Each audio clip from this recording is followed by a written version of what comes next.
America की most wanted list में एक मिस्टीरियस कैरेक्टर है अबू जाफर। अबू जाफर दुनिया के सामने पहली दफा जब आया, जब मैं उसको दुनिया के सामने लेके आया।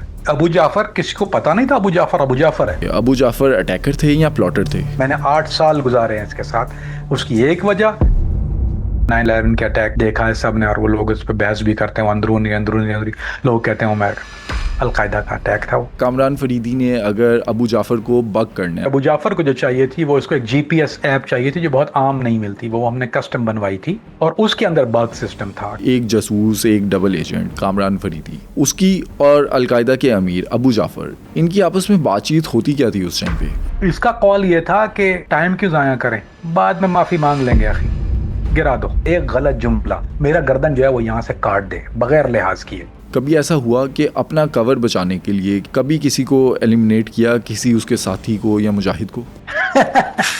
नहीं भाई, मेरा आइडिया था कि ये हम लोग जुलानी को राह से हटा देते हैं। अबू दुजाना तो ट्रिपल एजेंट थे, कामरान फरीदी डबल एजेंट था।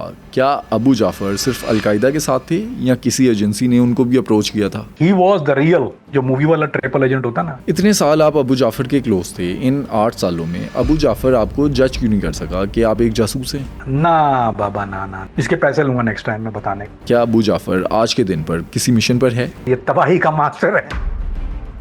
Abu Jafar the most dangerous man on planet, जो आज भी एक्टिव है। अलकायदा के अमीर अबू जाफर को अमेरिकन एजेंसीज आज तक पकड़ क्यों न सकी? कामरान फरीदी ने अबू जाफर को कैसे धोखा दिया? और अबू जाफर आज किस मिशन पर है? ये सब जानिए आज के इस पॉडकास्ट में कामरान फरीदी से। मैं बहुत मेहनत और तहकीक के बाद आपके लिए ये पॉडकास्ट को लेकर आता हूँ। अगर आप समझते हैं कि मैंने आपको वैल्यूएबल कंटेंट दिया है तो इस पॉडकास्ट को सपोर्ट करें और अभी सुनो डिजिटल को सब्सक्राइब करें।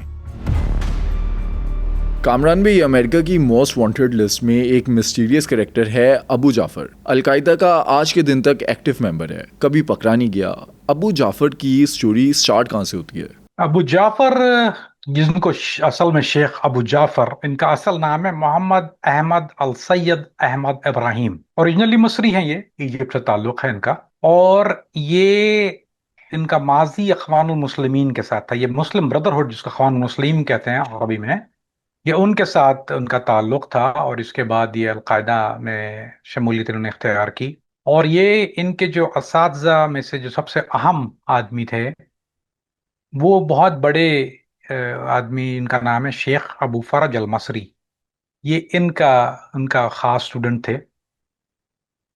शेख अबू फरज जो थे, ये उनके साथ जेल में रहा। तकरीबन 8 साल इसने इजिप्ट में जेल काटी है, इजिप्ट में उनके साथ उनकी शागिर्दी में। और ये 24 घंटे उनका था, उनसे सीख के फिर ये निकला वहां से और फिर ये सीरिया गया। और इसने अलकायदा तो उसने जेल में ज्वाइन कर ली थी इजिप्ट में ही।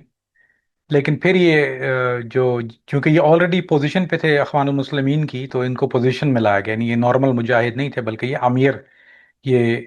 अमीर के तौर पर इनको तुर्की में लाया गया। और तुर्की में इनका काम, जो प्लेसमेंट, जो मुजाहिदीन, उस पर सबसे इम्पोर्टेंट पोस्ट थी कि पूरी दुनिया से मुजाहिदीन आ रहे थे, तो उनकी जो प्लेसमेंट और स्क्रीनिंग, इनको कहाँ भेजना है, किस रीजन में भेजना है, ज़रूरत कहाँ पर है, उनकी स्क्रीनिंग करना, ये इनका शोबा था। और ये वहां से उनको भेजते थे। तो ये है इनका मुख्तसर तारुफ।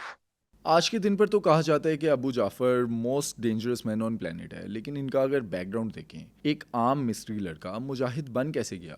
अच्छा अली भाई, आपके सवाल को और ताकतवर कर देता हूँ। एक ऐसा लड़का जो बहुत पढ़ा लिखा है, ये ना सिर्फ ये जामिया अल अजहर से इनके पास डिग्री है, ये जामिया अल अजहर के पढ़े हुए हैं, उसके अलावा ही इस पीएचडी, ये पीएचडी हैं। थीसिस इनका बड़ा मशहूर थीसिस है इनका। और असल में इन्होंने जो जुल्म देखा, इसके साथ प्रॉब्लम ये था कि इसको, ये नंबर 1 इसराइल का तो दुश्मन था ही, लेकिन अमेरिका का और वेस्ट का बड़ा दुश्मन था। और ये कहता था कि जो जो जुल्म इस्लाम के ऊपर हो रहा है, अगर ये शैतान ना हो दुनिया में तो ये जुल्म नहीं हो सकता। तो इसलिए इसने अपनी जिंदगी का बिल्कुल एक मकसद, इसकी बीवी थी, उसने उसको तलाक दे दी, अपने बीवी बच्चों को छोड़ दिया। बच्चों को भी कस्टडी बीवी के पास थी। तो इस हद तक ये चला गया कि इसने बिल्कुल बोला, मैं अब अकेला, मेरी बीवी को, उसने अपनी बीवी को यही कहा कि मैं जो है वो वापस नहीं आऊंगा और तुम मेरे साथ रह नहीं सकती। तो इसने, मतलब मोहब्बत इसकी, मतलब वो लव मैरिज थी, बहुत खतरनाक वाली लव मैरिज, घर से लड़की को भगा के इसने मैरिज की थी। तो उसको ये कहता है अपना दौर जाहिलिया, यानी उसको बोलता है कि मैंने जाहिलिया के दौर में ये किया था। फिर उसने उसको तलाक दे दी, बच्चों को भी छोड़ दिया, सब कुछ छोड़ दिया। इसका सिर्फ मकसद एक ही था, और ये कि इन दो बड़े शैतानों से लड़ा जाए, यानी ऐसे इसराइल और अमेरिका से लड़ा जाए, और उनको जो मैक्सिमम नुकसान है वो पहुंचाया जाए। तो ये इसका मकसद बन गया था। और वो इसकी वजह यही कि जो इराक में मुजालिम हो रहे थे, पूरी दुनिया में जो इस्लाम के खिलाफ जो मुजालिम होते हैं, क्योंकि ये पढ़ा लिखा था और ये सच समझता भी था इस खत्ते के हालात को भी, और वेल ट्रेवल्ड, यानी ये ऐसा नहीं है, दुबई में भी ट्रैवल रहा, दुबई में भी रहा, कुवैत में भी रहा, और जगह पर भी रहा। तो जब आप थोड़ा ट्रैवल करते हैं तो आपका वैसे भी आईक्यू में इजाफा हो जाता है, जनरल नॉलेज अच्छी हो जाती है। तो वो ही मुजालिम के हालात, जो कि मेरा ख्याल है मेजोरिटी जो सिंसियर मुजाहिदीन हैं, जो अच्छे, जो बड़े हैं, वो उनका मकसद यही होता है कि वो जुल्म जब देखते हैं मुसलमानों के ऊपर, तो वो समझते हैं कि ये एक ही तंजीम है जिसके साथ मिलके हम जो है कुछ ना कुछ अपना हिस्सा डाल सकते हैं जहाद में। जब अबू जाफ़र ने जहाद का इरादा किया उस टाइम पे अलकायदा तो बहुत स्ट्रॉन्ग थी, लेकिन दाइश की भी प्रेजेंस थी और भी मुख्तलिफ तंजीमें होंगी जिनको लोग आमतौर पे नहीं जानते। लेकिन अबू जाफ़र ने अलकायदा को क्यों चूज़ किया? अली भाई, जितने भी मैं मुजाहिदीन को मिला हूँ जो बड़े, यानी उसको बोलते हैं सॉलिड, यानी जिनका सॉलिड बैकग्राउंड है जहाद के अंदर, जितने भी हैं वो बहुत है बड़े नाम, चाहे वो शेख अबू समा हो, चाहे वो कोई भी हो, अमीडिया हो, वो खत्ताब अल मसरी, हमजा खब्बाब हैं, बेतहाशा एक लंबी लिस्ट है। जो सीजन मुजाहिदीन होते हैं, जो पुराने मुजाहिदीन होते हैं, वो जहाद को समझने वाले, वो कभी दाइश की तरफ नहीं जाते। दाइश में वो लोग जाते हैं जो जहाद को नहीं जानते, यानी वो नए बच्चे जो होते हैं, जिनको वीडियो देख के या वो इंटरनेट पे देख देख के जो शौक होता है, उनको ग्राउंड रियलिटी का पता नहीं होता, वो जाते हैं दाइश की तरफ। जो जो सीजन मुजाहिदीन हैं, जो पुराना, जिनका ताल्लुक तदरीस से भी रहा है या किसी भी हवाले से दीन से रहा है, वो अलकायदा में जाते हैं। और उसकी एक तो दो बड़ी वजूहात हैं। एक ताल्लुकात, दोस्तियां, यानी किसी ना किसी का, अब मिस्र में पत्थर मारेंगे तो उनको कोई ना कोई जो है वो उसी ऐसे आदमी को लगेगा जिसका कोई दोस्त अलकायदा में होगा।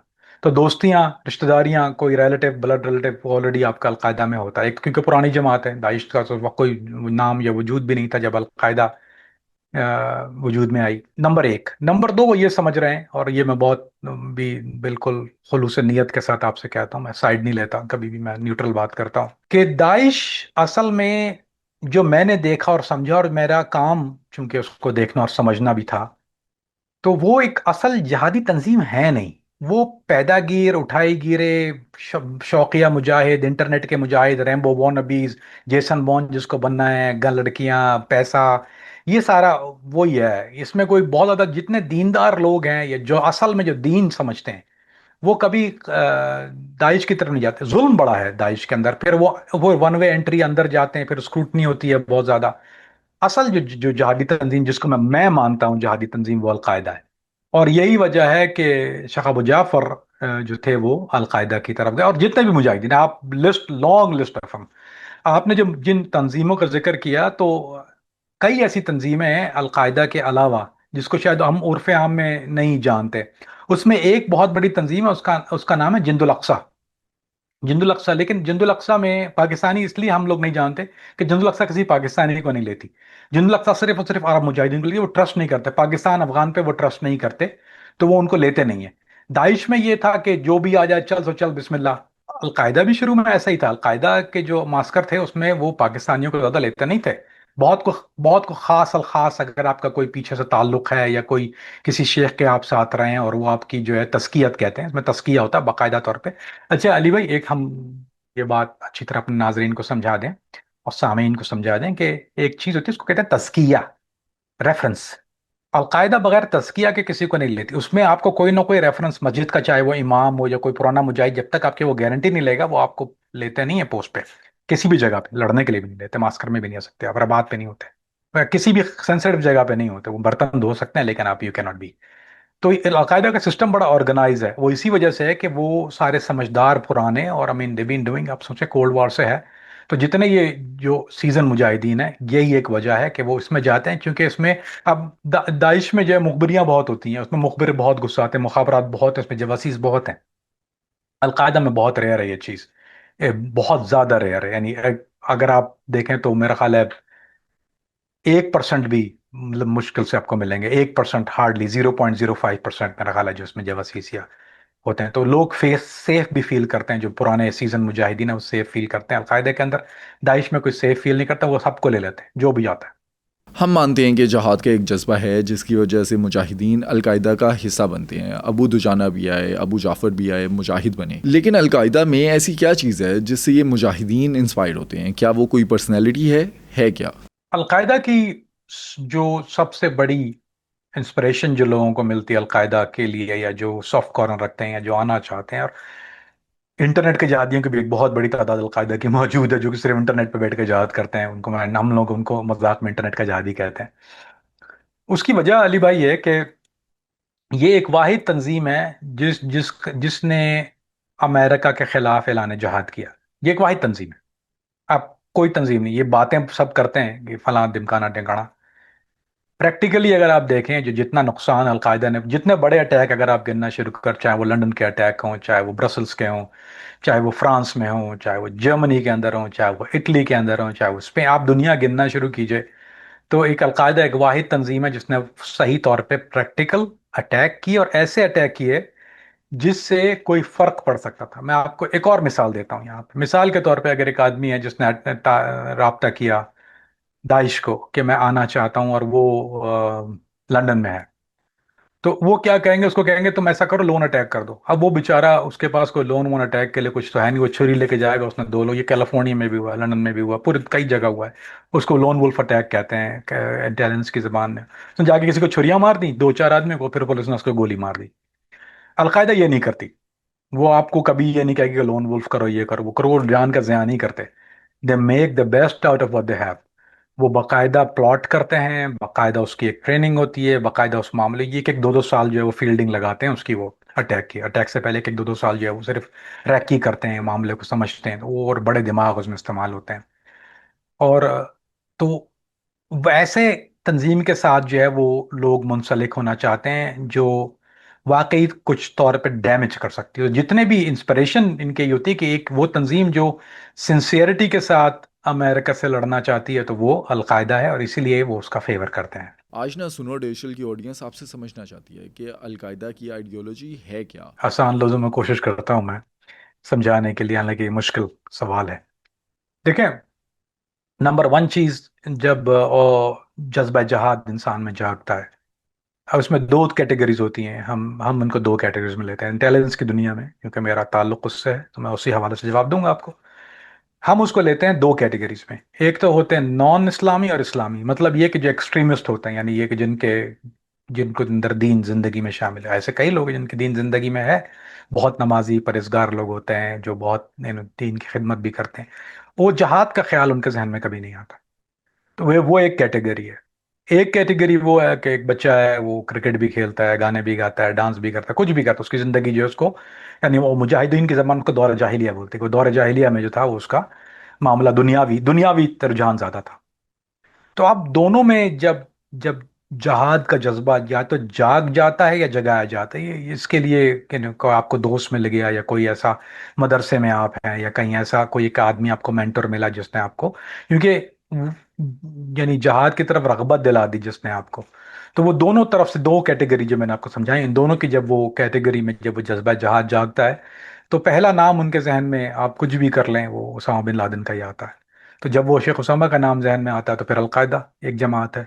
तो आइडियोलॉजी जो है वो जहाद है। अब वो जहाद कई जगह पर कई मुल्कों में करती है। ये बात समझाने के लिए बता रहा हूँ कि अलकायदा सोमालिया में अल शबाब के नाम से करती है। इनकी कई झैली तंजीमें हैं जो दुनिया भर में, AQIM जो है वो अलकायदा मगरब के नाम से होती है। तुनीजिया के अंदर भी हैं, अल्जेरिया में भी हैं, और माली में अगर अभी सबसे स्ट्रांग, अगर अभी अलकायदा है पूरी दुनिया में, जो सबसे स्ट्रांग बाकायदा पैरल गवर्नमेंट चलाती है, जो वो माली में है अलकायदा। वो वन वे टिकट कहते हैं उसको, वहां भी आप जाके वापस नहीं आ सकते। मेरे दोस्त हैं वहां पे भी, बिलाल अल मसरी है वहां पे, जो कि शेख अबू जाफर का ये सेकंड, जिन्होंने इन्होंने इनको रिक्रूट करके भेजा था, बिलाल अल मसरी को। तो अलकायदा कई जगह ऑपरेट कर रही है अब और सूडान में इनकी प्रेजेंस बहुत ज़्यादा है, लिबिया में तो खैर है ही, यमन में है, खुरासान, पाकिस्तान, अफगानिस्तान में है, बांग्लादेश में है। तो ये एक ऐसी वाहिद तंजीम है जो आपको, आप चाहे वो कमज़ोर या ताकतवर, लेकिन इनकी प्रेजेंस हर जगह होती है। तो ये प्लेसमेंट में बहुत आसानी होती है। जब जज्बा जहाद जाग जाता है तो फिर आपको जाना होता है कि मैं चलो अब जहाद करूंगा। तो ये उसके लिए आप खुद से जाना पॉसिबल नहीं। आप कल जाके खड़े नहीं हो जाते भाई, आप कहाँ ढूंढेंगे जाके? तो वो किसी तरह से ऑनलाइन या किसी अपने जानने वाले या किसी मेंटोर कजन रिश्तेदार से आप वो राब्ता जब ढूंढ लेते हैं तो वो आपकी प्लेसमेंट ऐसी जगह करते हैं जहां आप इजी एक्सेसिबल हो, मतलब वो रिस्क नहीं है कि आप हर किसी को सीरिया ही नहीं भेजना, या हर किसी को तुर्की नहीं भेजना, या हर किसी को सोमाली नहीं भेजना। वो आपका रीजन उनको पता होता है कि इसको हम कहाँ भेज सकते हैं और ये कहाँ हमारे लिए फायदेमंद होगा। ये बहुत ऑर्गेनाइज चीज होती है। ये कोई पगड़ी बांधे हुए जाहिल लोग नहीं है, they are very well organise. तो वो आपकी प्लेसमेंट भी करते हैं, दे मेक श्योर के they utilize you in a right place. और आपको और उसके अलावा जिसको कहते हैं दौरा शरिया। और दौरा शरिया ये होता है कि वो आपको बाकायदा पहले दीन की तालीम देते हैं। कम से कम 3 महीने का दौरा शरिया होता है। यानी चाहे वो आप पहले दीन से मुंसलिक हो, इवन आलिम दीन भी हो जो बहुत दीन को समझता भी हो, फिर भी उसको दौरा शरिया करना पड़ता है। उसको वो जहाज समझाते हैं और फिर किस तरह होता है, कैसे होता है, इसकी अफादियत क्या है, ये कि सुसाइड बॉम्बिंग क्या होती है, फलाना क्या होती है। वो सारी चीज़ें आपको दौरा शरिया में जो आपके इश्कालात और सवाल हैं वहीं जवाब दे देते हैं सारे। उसके बाद फिर वो मॉनिटर करके फिर फैसला करते हैं कि आपको रबात में भेजा जाए या ना भेजा जाए। तो अली भाई, ये एक वजह है कि जो आइडियोलॉजी जो इनकी है वो तो बेसिकली जहाद है, और वो हर जगह एक मुख्तलिफ कस्म का जहाद है। किस जगह किस नौइयत का हो रहा है वो ये करते हैं, और फिर आपको जब आप एक दफ़ा तंजीम के साथ जुड़ जाते हैं या इनके साथ मुंसलिक हो जाते हैं तो फिर वो फैसला करके आपको उस तरफ रवाना कर देते हैं। तो ये जो ऑन अ ब्रॉडर पिक्चर अगर आप देखें तो वही अमेरिका अमेरिका अमेरिका अमेरिका, यानी जो बुनियाद थी। आपने 9/11 के अटैक का नाम भी सुना है, देखा है सब ने, और वो लोग उस पर बहस भी करते हैं, वो अंदरूनी अंदरूनी अंदरूनी लोग कहते हैं वो अमेरिका अलकायदा का अटैक था वो। और ये एक वाहिद अटैक था जो जो दुनिया में, जिसको दुनिया ने, यानी एक नक्शा तब्दील हो गया, दुनिया का नक्शा भी तब्दील हो गया, हाल हिला के रख दिया दुनिया को। और सबसे कामयाब तरीन अटैक एवर अगर कभी हुआ है किसी अमेरिका के ऊपर सवाल पे, तो दैट वाज वन। उससे बड़ा कोई अटैक दुनिया में कहीं नहीं हुआ। तो उसकी सक्सेस देख के भी लोग राग़िब होते हैं कि जिनको अमेरिका से नफरत है या जो नफरत करते हैं वेस्ट से या बरतानिया से या यूरोप से, तो वो फिर ये देखते हैं कि भाई ये एक वाहिद जमात है जो इन्फ्लिक्ट डैमेज इन्फ्लिक्ट करती है, तो इसलिए वो उसको शमूलियत इख्तियार भी करते हैं। लेकिन ब्रॉडर आइडियोलॉजी, वेस्ट से नफरत, इस्लाम का निफाज, जहाद की तरगीब। जिहाद का जज्बा लिए जो अलकायदा में, दाइश में या दूसरी तंजीमों में जाते हैं, वो इन तंजीमों का हिस्सा बनने के बाद जिहाद करते हैं या दहशत गर्दी? अली भाई, इस सवाल को समझाने के लिए मेरा ख्याल एक मिसाल आपको देनी पड़ेगी। इंग्लिश में कहते हैं one man freedom fighter, other man terrorist. एक आदमी को आप दो रुख से देख रहे हैं, डिपेंड है कि आप कहाँ से देख रहे हैं उसको। मिसाल के तौर पे अल जुल्फिकार एक तंजीम पीपल्स पार्टी ने बनाई। वो पीपल्स पार्टी के लिए, पीपल्स पार्टी वालों के लिए, पिपलों के लिए तो वो दहशतगर्द नहीं थे ना, वो तो उनके लिए फ्रीडम फाइटर थे। लेकिन वो लोग जो पीपल्स पार्टी से ताल्लुक नहीं रखते या और गवर्नमेंट के लिए वो एक दहशतगर्द था। तो ये डिपेंड करता है आप कहाँ से देख रहे हैं। मुक्ति बानी, आंगन जालो, भाषानी, ये जो 71 में जो तंजीमें थी जो बांग्लादेश में लड़ी हैं, पाकिस्तान फौज से लड़ी हैं, या बांग्लादेश की आज़ादी के लिए, तो बंगालियों के लिए तो वो फ्रीडम फाइटर थे, हम लोगों के लिए तो थे वो बागी या दहशतगर्द थे। तो a man can be a freedom fighter और man can be a terrorist at the same time, depends where you looking at. जब मैं इनसे लड़ रहा था या मैं इनसे इन्फ्लिक्ट डैमेज कर रहा था या कर रहा हूं और करता रहूंगा इंशाअल्लाह, तो मैं एज अ दहशतगर्द ही देखता हूं इनको। लेकिन जो तबका जो इसको समझता नहीं है, इसको कहते हैं उर्दू में अहमकों की जन्नत में रहता है, वो इनको मुजाहिदीन समझता है और जहाद का काम करता है। जिसके घर का बच्चा नहीं मरा अभी तक, उसको मुबारक हो, ये नो, मुजाहिद मुजाहिद मुजाहिद। मुझे पता है ये दहशतगर्द दहशतगर्द दहशतगर्द है।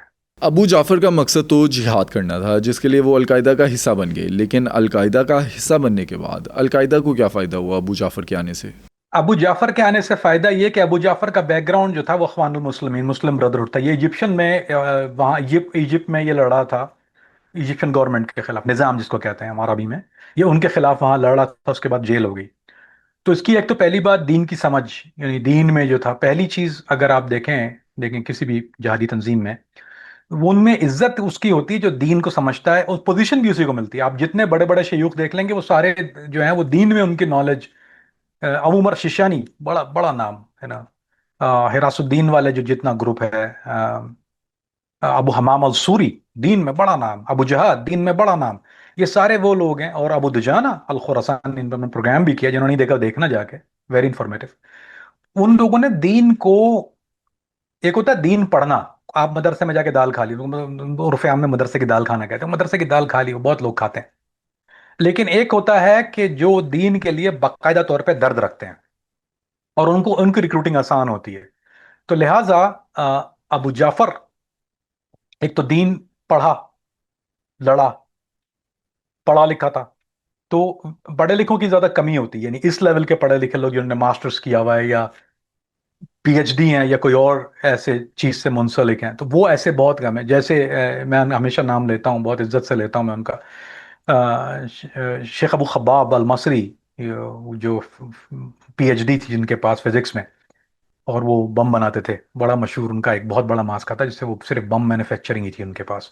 उनके बेटे अभी हयात हैं दो, खत्ताब जो मेरे साथ रहा भी है, दोनों हमजा और खत्ताब दोनों के साथ मैंने वक्त गुजारा है, तीसरा भाई उनका शहीद हो गया है। तो ये वो लोग होते हैं जो रेयर कमोडिटी हैं, यानी जब आप पढ़े लिखे होते हैं, आपके पास वेल ट्रेवल्ड होते हैं, तो उन लोगों को एक ज्यादा एक, ये कह लीजिए कि प्रेशर होता है तंजीम को कि उनको प्लेसमेंट बहुत अच्छी जगह की जाए। तो चूंकि अबू जाफर को, ये कह लीजिए कि कुदरत ने इसको जिनसे मिलाया, वो शेख अबू फरज अल मसरी जो शेख उसामा के साथ थे, ये उनके साथ था।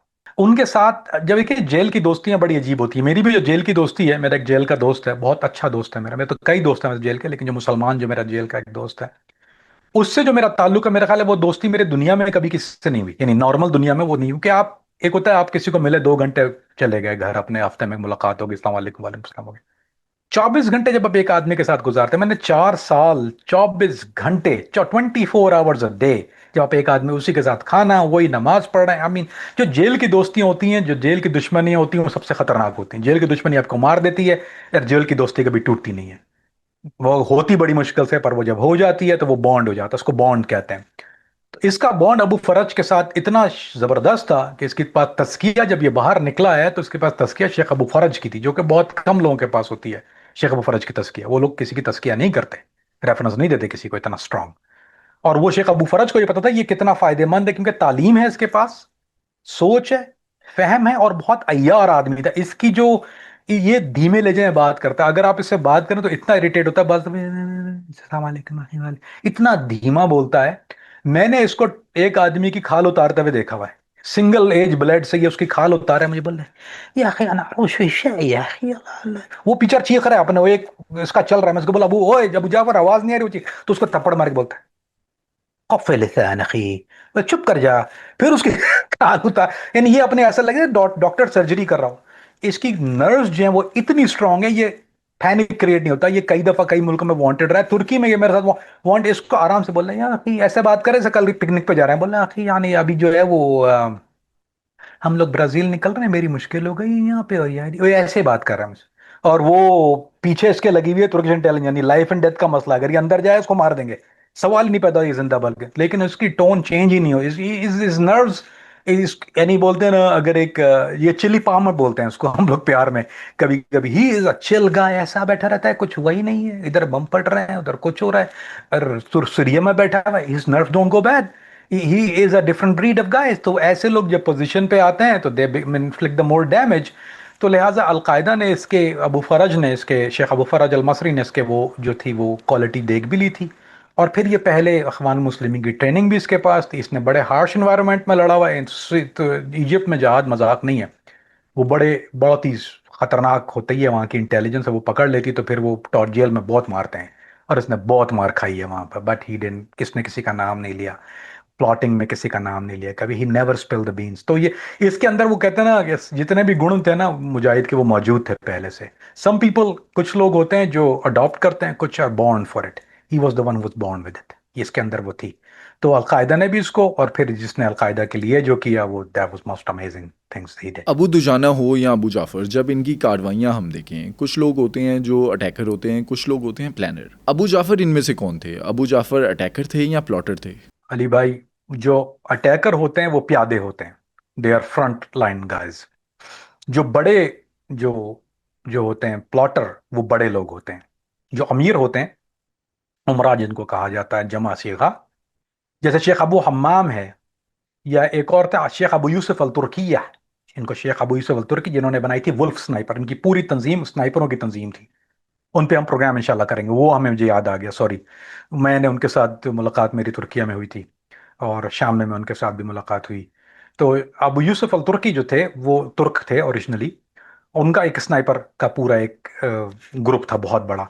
सो ये वो लोग होते हैं जो, या शेख अबू फराज हो गए, या और कई हैं ऐसे, शेख अबू हमाम उनका मैंने आपको नाम दिया। ये वो लोग होते हैं जो थिंकर्स होते हैं, ये लोग सोचते हैं। शेख उसामा, वो लोग खुद तो कुछ नहीं, जाके अपने हाथों से कुछ नहीं करते, इनका काम होता है सोचना, प्लान करना, फिर उसके लिए बेस्ट लोगों का इंतखाब करना, फिर उसके लिए वो रिक्रूटर बेस्ट लोग, फिर उनकी बेस्ट ट्रेनिंग किस तरह होना चाहिए, पूरा टिल द एग्जीक्यूशन। तो अ, अबू जाफर जो है वो प्लॉटर है, he is not front line वाला काम नहीं है, ही थिंक, ही प्लॉट। क्योंकि देखिए, एक आदमी जो एक काम के लिए इस्तेमाल हुआ जाके मर गया, खत्म हो गया ना, एक एक चीज थी उसने कर दी, हो गया। जो जो मैक्सिमम जो जो लोग यूटिलाइज करते हैं अपनी ताकत को, वो बार बार रीजन में वीकनेस ढूंढते हैं, फिर उसके लोग तलाश करते हैं। They are the important guys. और अमेरिका भी केयर नहीं करती फ्रंट लाइन वालों के, उनको कोई फर्क नहीं पड़ता है, फ्रंट वालों को कोई नहीं पकड़ता।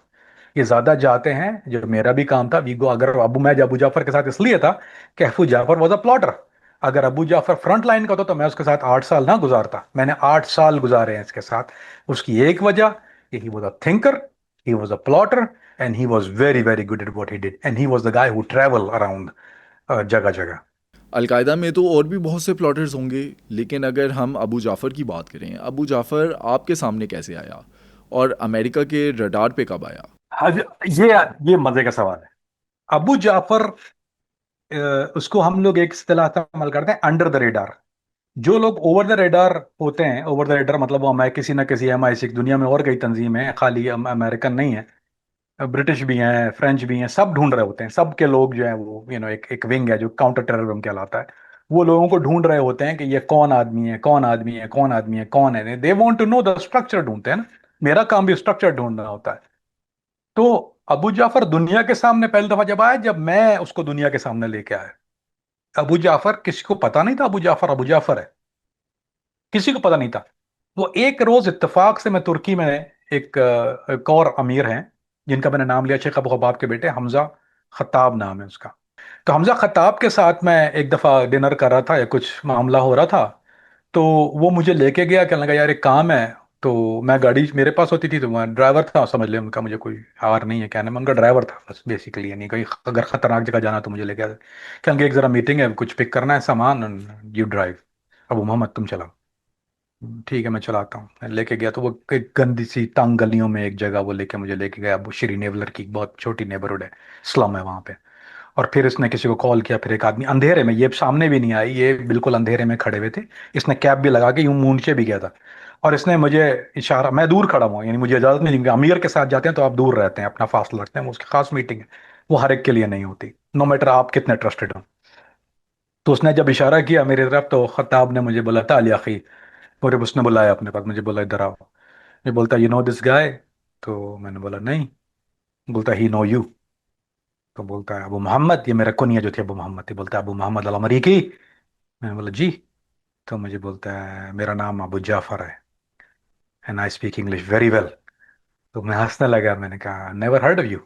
बोलता nobody did, nobody know, I am the guy, I am the ghost, मुझे कोई नहीं जानता, but I am the guy.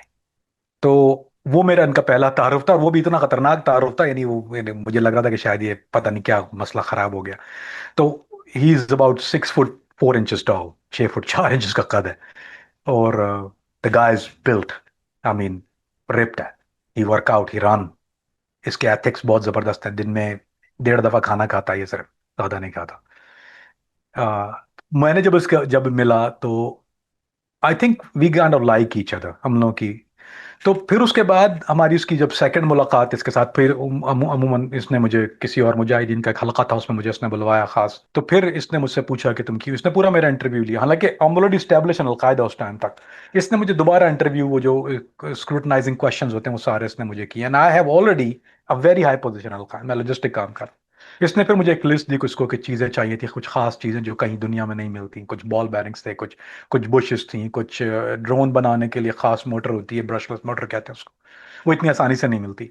तो इसने मुझे वो ऑर्डर दिया, मुझे बोलता है कैन यू हैंडल इट, मैंने बोला हाँ, मैंने बोला I can handle DJI drone, बोलता है यू श्योर, मतलब अगर चार हैं मेरे पास, बोलता है लाइक दैट। मैंने बोला अभी चार हैं, अभी चाहिए तो ले लो, मुझसे तुम्हें ब्रश की जरूरत ही नहीं है। तो मुझे अपनी नॉलेज, क्योंकि मुझे आइडिया था ये क्या करने वाला है, इसने मुझे नहीं बताया था उसको क्या करना है, तो मुझे आइडिया था। तो he like my over smart move के मैंने बोला तुम जो उससे बनाओगे मेरे पास ऑलरेडी रख रख रेडी उससे अच्छी चीज पड़ी हुई है, तो मैं मुझे पता है ये किस लिए इस्तेमाल होंगे। ये बोलता है कहाँ किस लिए इस्तेमाल होंगे, फिर आई गॉट हिज अटेंशन। मुझे बोलता है किस लिए इस्तेमाल होंगे, मैंने कहा तुम लोग रिकॉन में इस्तेमाल करोगे उसको।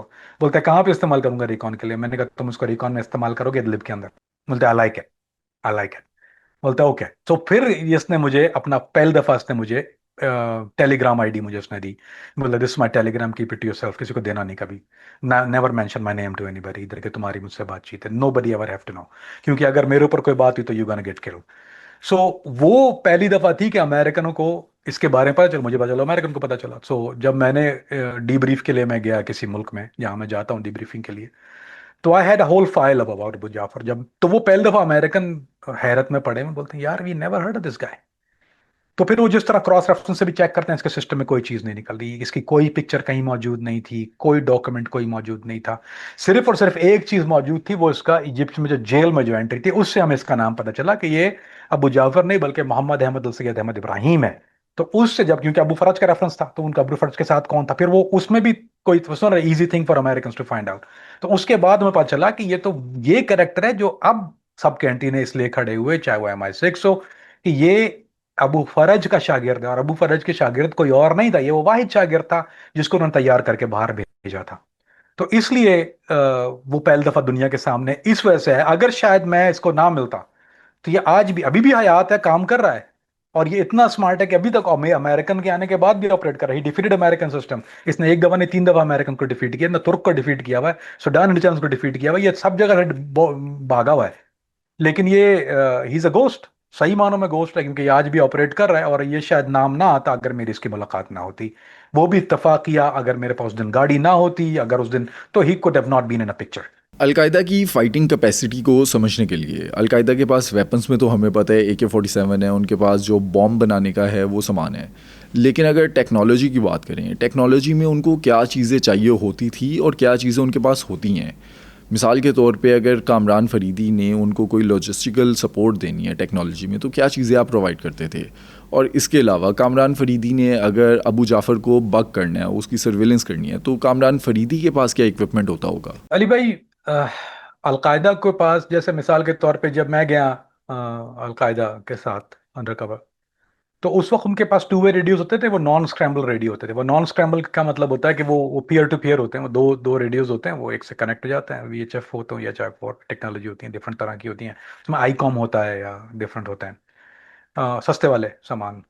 उसमें मसला ये होता है कि वो इंटरसेप्ट आसानी से हो जाते हैं, उसमें स्क्रैम्बलर सिस्टम नहीं होता या इंक्रिप्शन नहीं होती है, कोई ऐसी चीज़ नहीं होती। और वो लो रेंज होते हैं, उनकी रेंज 3-4 किलोमीटर 5 किलोमीटर होती है। रिपीटर नहीं थे उस वक्त। तो उनको पता था कि उनको क्या चाहिए, लेकिन उनके पास एक्सेस नहीं था। तो जो पहली चीज अलकायदा ने मुझसे मांगी थी वो थे स्क्रैम्बलर रेडियो। और वो हर एक के लिए नहीं होते, हर नॉर्मल जगह के लिए नहीं होते, वो सिर्फ जब होते हैं जब अमीर आपस में बात कर रहे होते हैं। तो एक तो वो चाहिए था उनको, बहुत जरूरी। दूसरी बात, उनको एक डेंस कंप्यूटर सिस्टम होता है, जो डेल ही बनाता है खाली। वो डेल का एक खास कंप्यूटर होता है, मैंने मॉडल नहीं बताऊंगा, एक खास, क्योंकि वो किसी का फायदा हो जाएगा। तो वो खास कंप्यूटर होता है जो कि work like a desktop but it is a laptop, it's heavy, 15 pound उसका वजन होता है, it's a very heavy equipment. और वो और आम तौर पे आप खरीद एज अ कंज्यूमर बाय नहीं कर सकते, कॉर्पोरेट क्लाइंट को ही देते हैं, बेचते हैं वो खाली खास तौर पे, क्यों कॉर्पोरेट क्लाइंट के लिए होता है।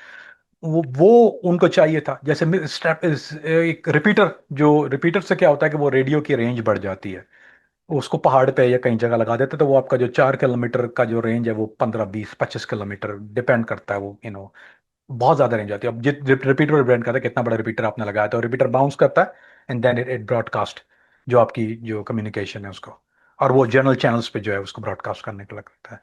उसकी जरूरत इसलिए होती है कि अगर कोई अटैक हो रहा है तो वो इन जनरल कहता है तैयार हो तैयार हो, वो उस पर मैसेज आता है और आप मेक श्योर करें कि आपकी तरफ जहाज आ रहा है, तो यू टेक कवर। तो वो ऐसी ये इनिशियल चीजें थी। फिर उसके बाद मैंने ड्रोन का जिक्र किया। वो एक ऐसी चीज है कि वो बहुत आम तौर पे नहीं मिल जा, अच्छे जो ड्रोन होते हैं जो सर्वेलेंस के लिए या रिकॉन रिकॉन के लिए होते हैं, जिससे वो दुश्मन को देखते हैं जब अटैक करने जा रहे थे, तो वो ड्रोन से उसको उसकी हरकत और कितने लोग हैं वो पूरा उसको रिकॉन कहते हैं। तो वो एक आदमी उड़ा रहा होता है और एक वो डबल कंट्रोलर चाहिए होता है उसके लिए, क्योंकि एक आदमी फ्लाई कर रहा है, सेकंड आदमी जो स्क्रीन पे देख रहा होता है कि वो जो जो मॉनिटरिंग वाला के हाथ में होती है। तो that's a very expensive thing to do as well, वो कोई सस्ती चीज नहीं होती। वो ये इनिशियल चीजें थी जो उनको चाहिए थी। ये इनिशियली जब मैंने शमूलियत इख्तियार की, तो ये चीजें, ये वो चीजें थी जो मैंने फराहम की या उनको चाहिए थी या उनको इस्तेमाल करनी थी। और as such there is not a deadly equipment. ये वो चीज नहीं है जिससे आप बाकायदा तौर पे कुछ, यानी ये बम नहीं है या गोली नहीं है। गोली और बम में उसकी अमेरिका की पॉलिसी बहुत अलग होती है। तो वो चीजें मैंने पहले फराहम की अलकायदा को। फिर उसके बाद सेकंड ग्रेड जब, क्योंकि वो उस पर थोड़ा ट्रस्ट फैक्टर बढ़ गया, क्योंकि किसका ही ड्रोन नहीं आया उस सामान के ऊपर, क्योंकि उसके अंदर भी अमेरिका चिप लगा देता है, उसमें जीपीएस ट्रैकर होता है, उससे फिर वो ड्रोन पे आके मारता है। तो उस अमेरिकन को पता था, जो जो एजेंसी जो जिसके लिए मैं काम कर रहा था, उनको पता था कि अगर हमने इसको अभी ब्लोन कर दिया, किसी के पास है अभी, तो फिर मेरा तो काम हो जाएगा, क्योंकि अभी इक्विपमेंट उनको पता होगा ट्रेस इससे आए हैं, तो यहाँ से इसने करके इसको बग गया हुआ था इक्विपमेंट को। और दूसरी बात, वो चेक भी करते हैं इक्विपमेंट को, ऐसा नहीं है कि वो इनिशियल शिपमेंट को उन्होंने चेक नहीं करते, वो उसको पूरा खोल के, उनके पास टीम होती है और वो टेक्निकल गाइज होते हैं, जो यूके से उनका एक ग्रुप था, जो टेक गाइज थे, वो गोरे लड़के थे दो, वो दे आर वेरी गुड। फिर उसके अलावा एक फलस्तीनी लड़का था जो जो पढ़ा हुआ था, इलेक्ट्रॉनिक इलेक्ट्रॉनिक इंजीनियर था वो था। और ऐसे कई हैं जो जो जो चेक कर सकते हैं इक्विपमेंट की ये बग तो नहीं है, ओरिजिनल चीजें हैं उसके अंदर। सो लकीली जब हमने पहली दफा उसको शिपमेंट दिया तो उसमें कोई ऐसी चीज नहीं थी, तो then they ask for encrypted phone. वो जो इन फोन के अंदर इंक्रिप्शन होती है, वो एक खास कंपनी के फोन आते हैं जो इनक्रिप्टेड फोन कहलाते हैं। तो फिर वो सेकंड ऑर्डर था वो मेरा, वो था। अच्छा, जहां तक बात है मॉनिटर करने की, जो आपके सवाल का दूसरा हिस्सा था, तो अली भाई नंबर एक तो चीज होती है कि सिर्फ उसको मॉनिटर ही नहीं करना। पहली चीज, you have to gain his trust. आपको उसके साथ रह उसके ट्रस्ट को गेन करना है। तो आप देखें ना, it's a life and death for me. अगर मेरे मुंह से एक लफ्ज ऐसा निकल जाए, अब वो आदमी का काम है इंटरोगेशन करना, उस आदमी का काम इस पाइप, उसका आदमी का टॉर्चर करना, वो mean he is been there and done that.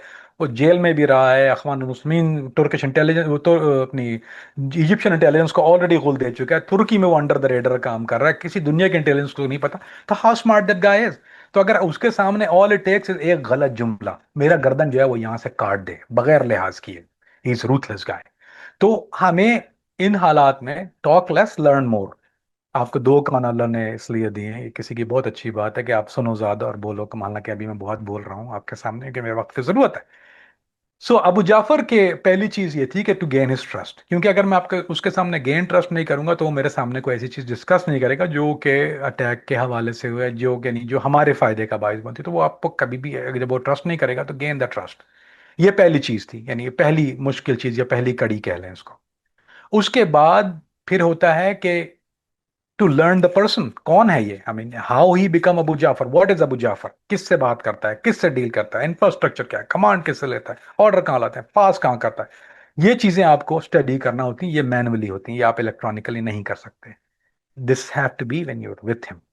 तो you have to spend much more time. तो आपको भी एक ऐसी पर्सनैलिटी या ऐसी कोई शख्सियत होना चाहिए जो इस, अगर ना ऐसा होता है आपका कोई आदमी मिला, आपने उससे 10 मिनट बात किया, बोले मिले यार खल्ली वल्ली बस हटा, ऐसे करके हम, मेरे साथ भी होता है अमूमन, I don't deal with everybody, लेकिन ये कि कोई ऐसी पर्सनैलिटी होती है जो क्लिक कर जाती है आपको। So you have to be that guy who is likeable, who he click.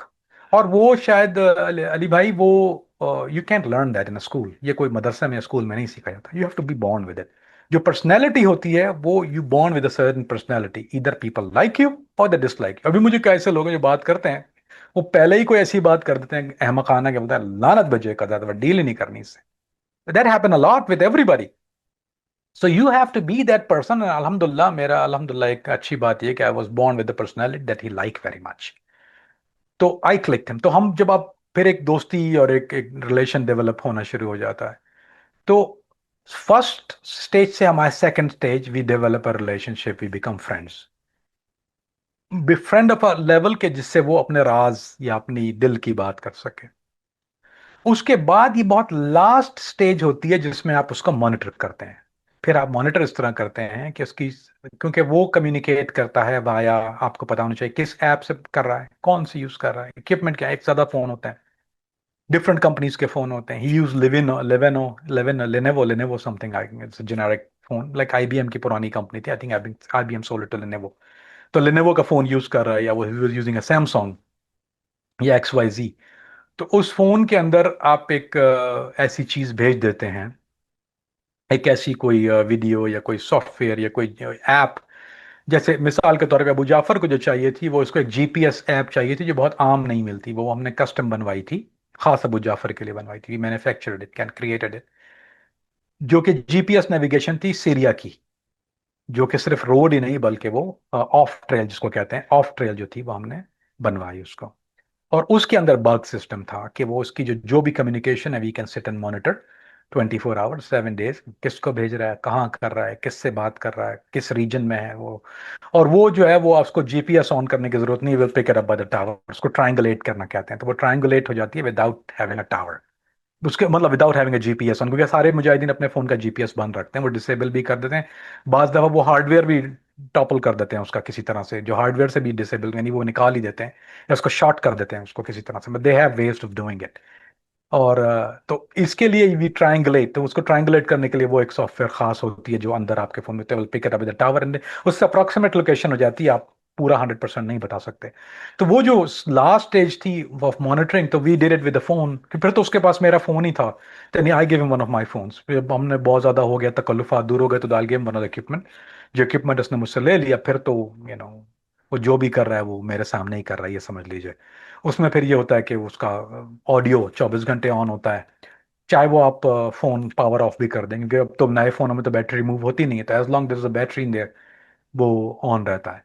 So that's the one of the equipment I use. फिर कंप्यूटर खास तौर पे सेकंड चीज, जो जब आप कोई चीज भेजते हैं तो वो वाया कंप्यूटर भेजते हैं, और सारे जो अलकायदा है वो एक इंक्रिप्शन सॉफ्टवेयर यूज करती है। अगर वो यूएसबी में जब पैगाम भेजते हैं, जैसे अब अबू जाफर ने, मैं इसके साथ गया था मलेशिया, हमें आर्म्स का एक ऑर्डर करना था अलकायदा के लिए, या फिर हम रोहिंग्या को भेज रहे थे कुछ वेपन्स जो बर्मा जा रहे थे। तो वो सारे ऑर्डरिंग जो होती है वो कंप्यूटर से आप वाया एयर नहीं करते, वो वाया यूएसबी होती है, उसके लिए आप थंब ड्राइव यूज करते हैं। वो थंब ड्राइव इनक्रिप्टेड होती है, अगर इनके बीच में पकड़ जाए तो वो इंटरसेप्ट हो, तो उनके खुल ना सके। तो उसके फोन जो कंप्यूटर था उसमें वो इंक्रिप्शन कौन सी वाली है, ताकि हम उसको डिक्रिप्ट कर सकें। तो वो इंक्रिप्शन सॉफ्टवेयर जो है वो जाहिर बात है वो आपके साथ जब वो डाल रहा है जिस यूएसबी के अंदर, तो वो है कंप्यूटर भी have a way of doing it, कि वो जब यूएसबी में जा रही, so we know what's going in there, we decrypt the whole thing and we have that same order in our end, हमारे कंप्यूटर में वो चीज राइट अवे आ जाती। तो these are the some of the things we did initially, but the last stage was his, जो कहते हैं कम्युनिकेशन को उसको बग करना, वो लास्ट स्टेज था। आप तो डबल एजेंट बन के अबू जाफ़र के करीब थे, लेकिन ऑडियंस के समझने के लिए एक जासूस, एक डबल एजेंट कामरान फरीदी, उसकी और अलकायदा के अमीर अबू जाफ़र, इनकी आपस में बातचीत होती क्या थी उस टाइम पे?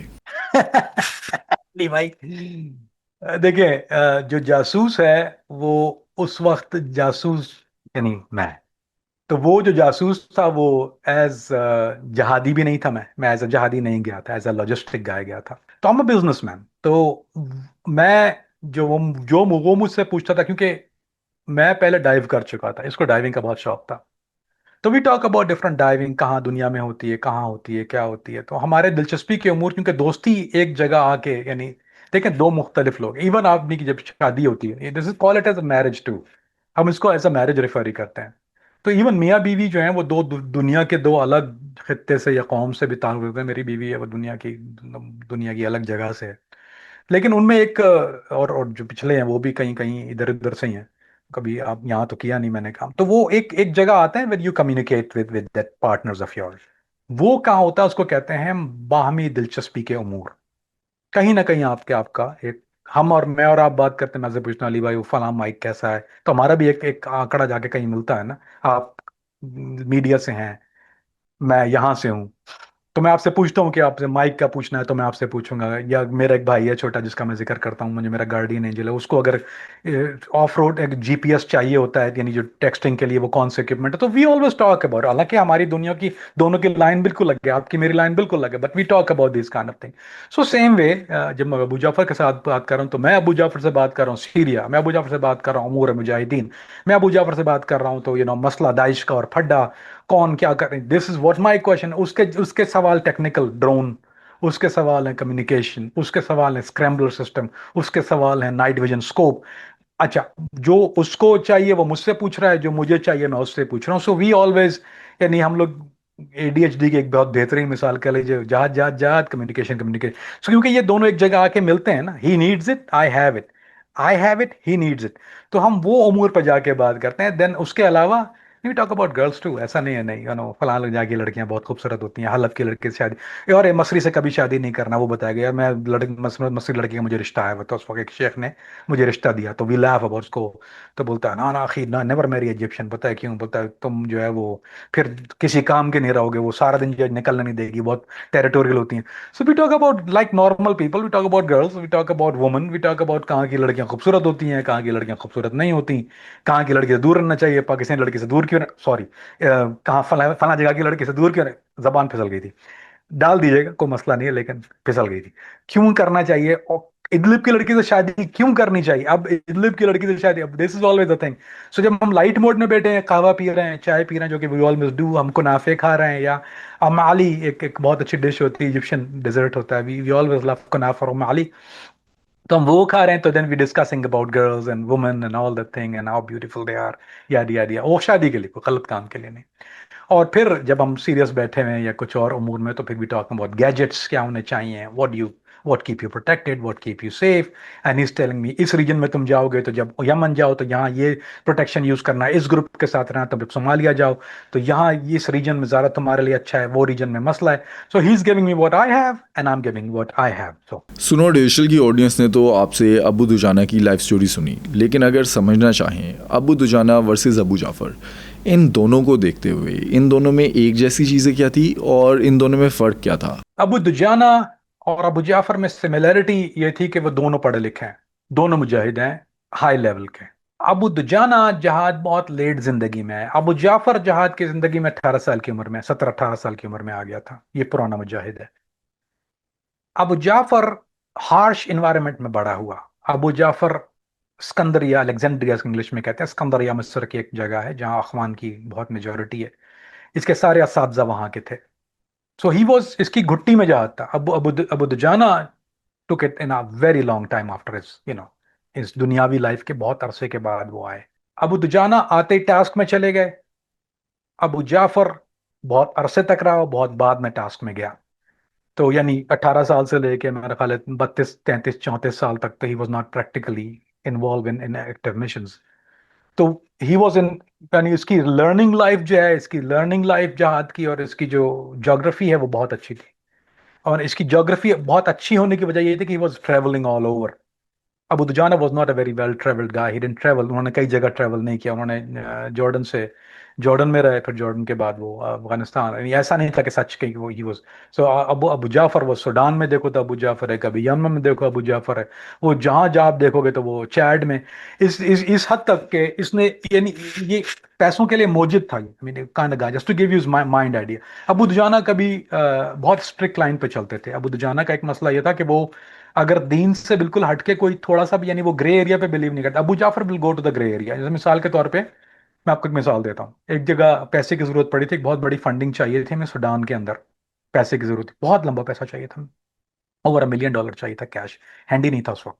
तो इसने कहा यार एक काम करते हैं, हम यहाँ से यहाँ पे वेटिकन सिटी से जो प्रीस्ट आते हैं ना, चैड और घाना के बॉर्डर के ऊपर आते हैं वो, तो वहाँ पे वो वेटिकन सिटी यानी इटली के जो प्रीस्ट होते हैं, जो रोमन कैथोलिक होते हैं, वो आते हैं वहाँ पे। बोलता है यार हम उनको अगवा कर लेते हैं, विल वी किडनैप हम, और फिर उनका रैंसम जो है वो मिलियंस में होता है, मतलब वो तो फिर हम उनसे 1-2 मिलियन तो नहीं लेंगे, 10-12 मिलियन ही लेंगे उनसे। तो will just go ahead and kidnapping. तो इसने मुझे कहा कि यार, फिर हाँ, इसने उठा लिया वहां से, वो वेटिकन सिटी के 3 प्रीस्ट इसने किडनैप कर लिए रैंसम के लिए, इसको पैसा चाहिए था राइट अवे। तो उसका फिर इसका मुझे कॉल आया, मुझे बोलता है, मैं उस वक्त दुबई में था, मुझे कहता है यार मेरे पास कोई बंदा नहीं है जो मुंह टेढ़ा करके इंग्लिश बोल सके, can you do the negotiate, ransom negotiate कर सकोगे? मैंने कहा यार अभी मर गए, मरवाएगा ये। मैंने कहा तो अखी अगर get point out in this thing मरा, तो बोलता नहीं नहीं नहीं don't worry I got you, you know you have the communication. यहाँ पर सैटेलाइट फोन है वो यूज करना है, सेट सही करना खाली। तो मेरे पास इरिडियम था उस वक्त। तो खैर I negotiated the ransom for that. और ऑफ कोर्स अमेरिका को पता था, अमेरिका को मेरी बात मुझे रिपोर्ट करना पड़ा। तो हमारे पास चॉइस तो थी नहीं, इसके पास रखे हुए थे, मार देता उनको अगर हम रिलीज ना कराते। और मैं, मेरा अगर मैं उनको रेस्क्यू मिशन या कुछ हो जाता तो आप the only one who knew, तो मेरा कवर बस्ट हो जाता और एक बहुत बड़ा मिशन बर्बाद हो जाता। तो we have to play by the rules. तो हमने उनको बकायदा वो रैंसम मैंने निगोशिएट किया, और रैंसम की फिर पेमेंट इसको मिली कई जगह पे उसने, आई थिंक दारफोर में ली इसने पेमेंट, दारफोर में इसने वो पेमेंट उठाई, and he release those thing. So just to give you mind idea, अब Abu Dujana will never do anything like this. या नॉर्मल जहादी कभी इन चीजों पे यकीन नहीं रखते, they will never do it. ये लूट फाट भी कर लेगा, अगर उसको बोलना कि डायमंड है, कोई यहूदी का डायमंड स्टोर है, बोला रॉब हम, इसको बैंक भी रॉब कर लो, कोई मसला नहीं है। सो ही, तो ये डेंजरस इसलिए था, ये ग्रे एरिया पे बिलीव करता था। जो ग्रे एरिया पे बिलीव करता है, they can be very dangerous. So that's the major difference between him and Abu Dujana. आप तो अबू जाफ़र के बहुत क्लोज थे, आपने उसको देखा समझा, लेकिन 8 सालों में आपको अबू जाफ़र में कोई अजीब चीज़ नज़र आई? अली भाई, एक चीज नहीं है ना, इसकी सारी चीजें इतनी ठंडी और वियर्ड थी। एक तो काम, कूल एंड कलेक्टिव, ये पैनिक नहीं होता। आप बोले तुम्हारे गाड़ी के नीचे बम रखा है, बोलेगा अच्छा किधर है वो, आराम ही। ठंड प्रोग्राम उसको उर्दू में कहते हैं, कराची की जबान में कहते हैं ठंड प्रोग्राम। उसको कुछ भी कह दो। मतलब ब्राजील में हम लोग, हीट शुरू हो गई हमारे ऊपर, रेड हो गया एक जगह पर, ब्राजीलियन ने रेड कर दिया, मेरा केस था। ये आराम से बैठा है, बोलता है अब मुझे वो कॉल कर रहा है, वीडियो ऑन किया, ऐसे हाथ रखा हुआ, अखी बोला, क्या हुआ? बोलता है लेट्स गो टू कोरेचिबा। मैंने व्हाट अबाउट सन पाब्लो? बोलता है प्रॉब्लम अखी, टू मच हीटर। मैं लगे यार ये ऐसे बात कर रहा है जैसे वो खाना मंगाया हो जोमेटो से और वो आना डिले हो गया। मैं पैनिक हो गया, सामान उठा रहा हूँ, अब वो बीन बस्टेड एज वेल। तो मैं सामान पैक करके भाग रहा हूँ, बोला why you in rush, you not gonna ईट? मैंने बोला राम को ना रन, मेरे सामने सबवे रखा था, बोला राम को ना रन। मैंने पैक की, वो आराम से, उसने बोला sit sit talk, no problem, relax relax. वो ये रिलैक्स पे बहुत, तो ऐसे लोग जो होते हैं ना अली भाई, जो जो देखें, मैं एक और मिसाल देता हूँ, इट्स गुड। दो तरह के लोग होते हैं दुनिया में, एक धमाका होगा ना, फायरिंग होगी, बम का धमाका, एक एक कोई चौंकेगा एकदम बिल्कुल, उससे लोग गलत तरफ भी भागना शुरू कर देते हैं, पैनिक। एक होता है जो देखता है एंड थिंक अबाउट इट। वो लोग खतरनाक होते हैं कि जो रिएक्ट नहीं करते, जिनका रिएक्शन टाइम जो होता है वो स्लो रिएक्शन टाइम होता है उनका। They know, they understand, but वो रैशनल नहीं होते। He was not a rash cat. एक तो इसकी सबसे बड़ी चीज थी, वो he that's something you born with too. अभी अगर आप, बहुत से लोग हैं धमाका, मेरी बचपन से एक अजीब, मैं पीएस की जिंदगी से बात कर रहा हूँ, when there was a shooting, I never panic. मेरा हाथ हमेशा जब जब fire a gun, gun shot जब आता है, it's like a habit of mind. मेरे चाहे गन नहीं भी हो, अगर अभी भी मैं बैठा हूँ, मेरे पास पिस्टल नहीं है, तो अगर मैं कोई धमाका सुनूंगा, मेरा हाथ, दिस इज नेचर, आपकी मसल मेमोरी होती है, तो this is where it goes, कि मैं पिस्टल ढूंढ रहा होता हूँ। सो दिस बिकम, आप पैनिक जब हो जाते हैं तो you make wrong decision, you make mistakes, you know it's very easy to get you. He was the kind of guy जिसकी जिसकी तबीयत में स्टाल नहीं था बिल्कुल। ही डोंट गेट एंग्री, उसके इमोशंस नहीं है, यानी बिल्कुल इमोशनलेस। आप उसको गाली देंगे, he'll sit the same way, आप उसको लतीफा सुनाएंगे, he'll sit the same। he just don't react। वो जो इसका रिएक्ट ही नहीं है, आप उसको पता नहीं उसके जहन में क्या चल रहा है, उसका चेहरा फ्लैट रहता है। उसको आपने कोई बात बताई, आपको नहीं पता वो खुश हो रहा है, गुस्सा हो रहा है, नाराज है, क्या है वो, ये रिएक्शन बस, दैट्स ऑल। इसका इसका चेहरा, this is how you know, this is exactly what he does. So American के लिए, एनालिस्ट के लिए भी उसको स्टडी करना बहुत मुश्किल हो रहा था, क्योंकि he was so Kumbh and काम एंड कूल। और कहीं भी जा रहा है, हर एक को ये प्रॉब्लम होती थी, उसके दिल में क्या चल रहा है वो आपको पता नहीं चलना देगा, एक्सप्रेशनलेस था ना। तो सबसे बड़ी वियर्ड चीज वाज हिज काम डिमेनर। वो कभी रैशनल डिसीजन नहीं लेता। इमेजिन कि जिसने अपनी मोहब्बत की शादी को और अपने दो बच्चों को छोड़ दिया just because of a cause. Can you imagine how cold of a guy he is? और फिर मैंने आपको एक बताया, वो खाल उतारने वाला है, आप सीन हिम टॉर्चरिंग पीपल।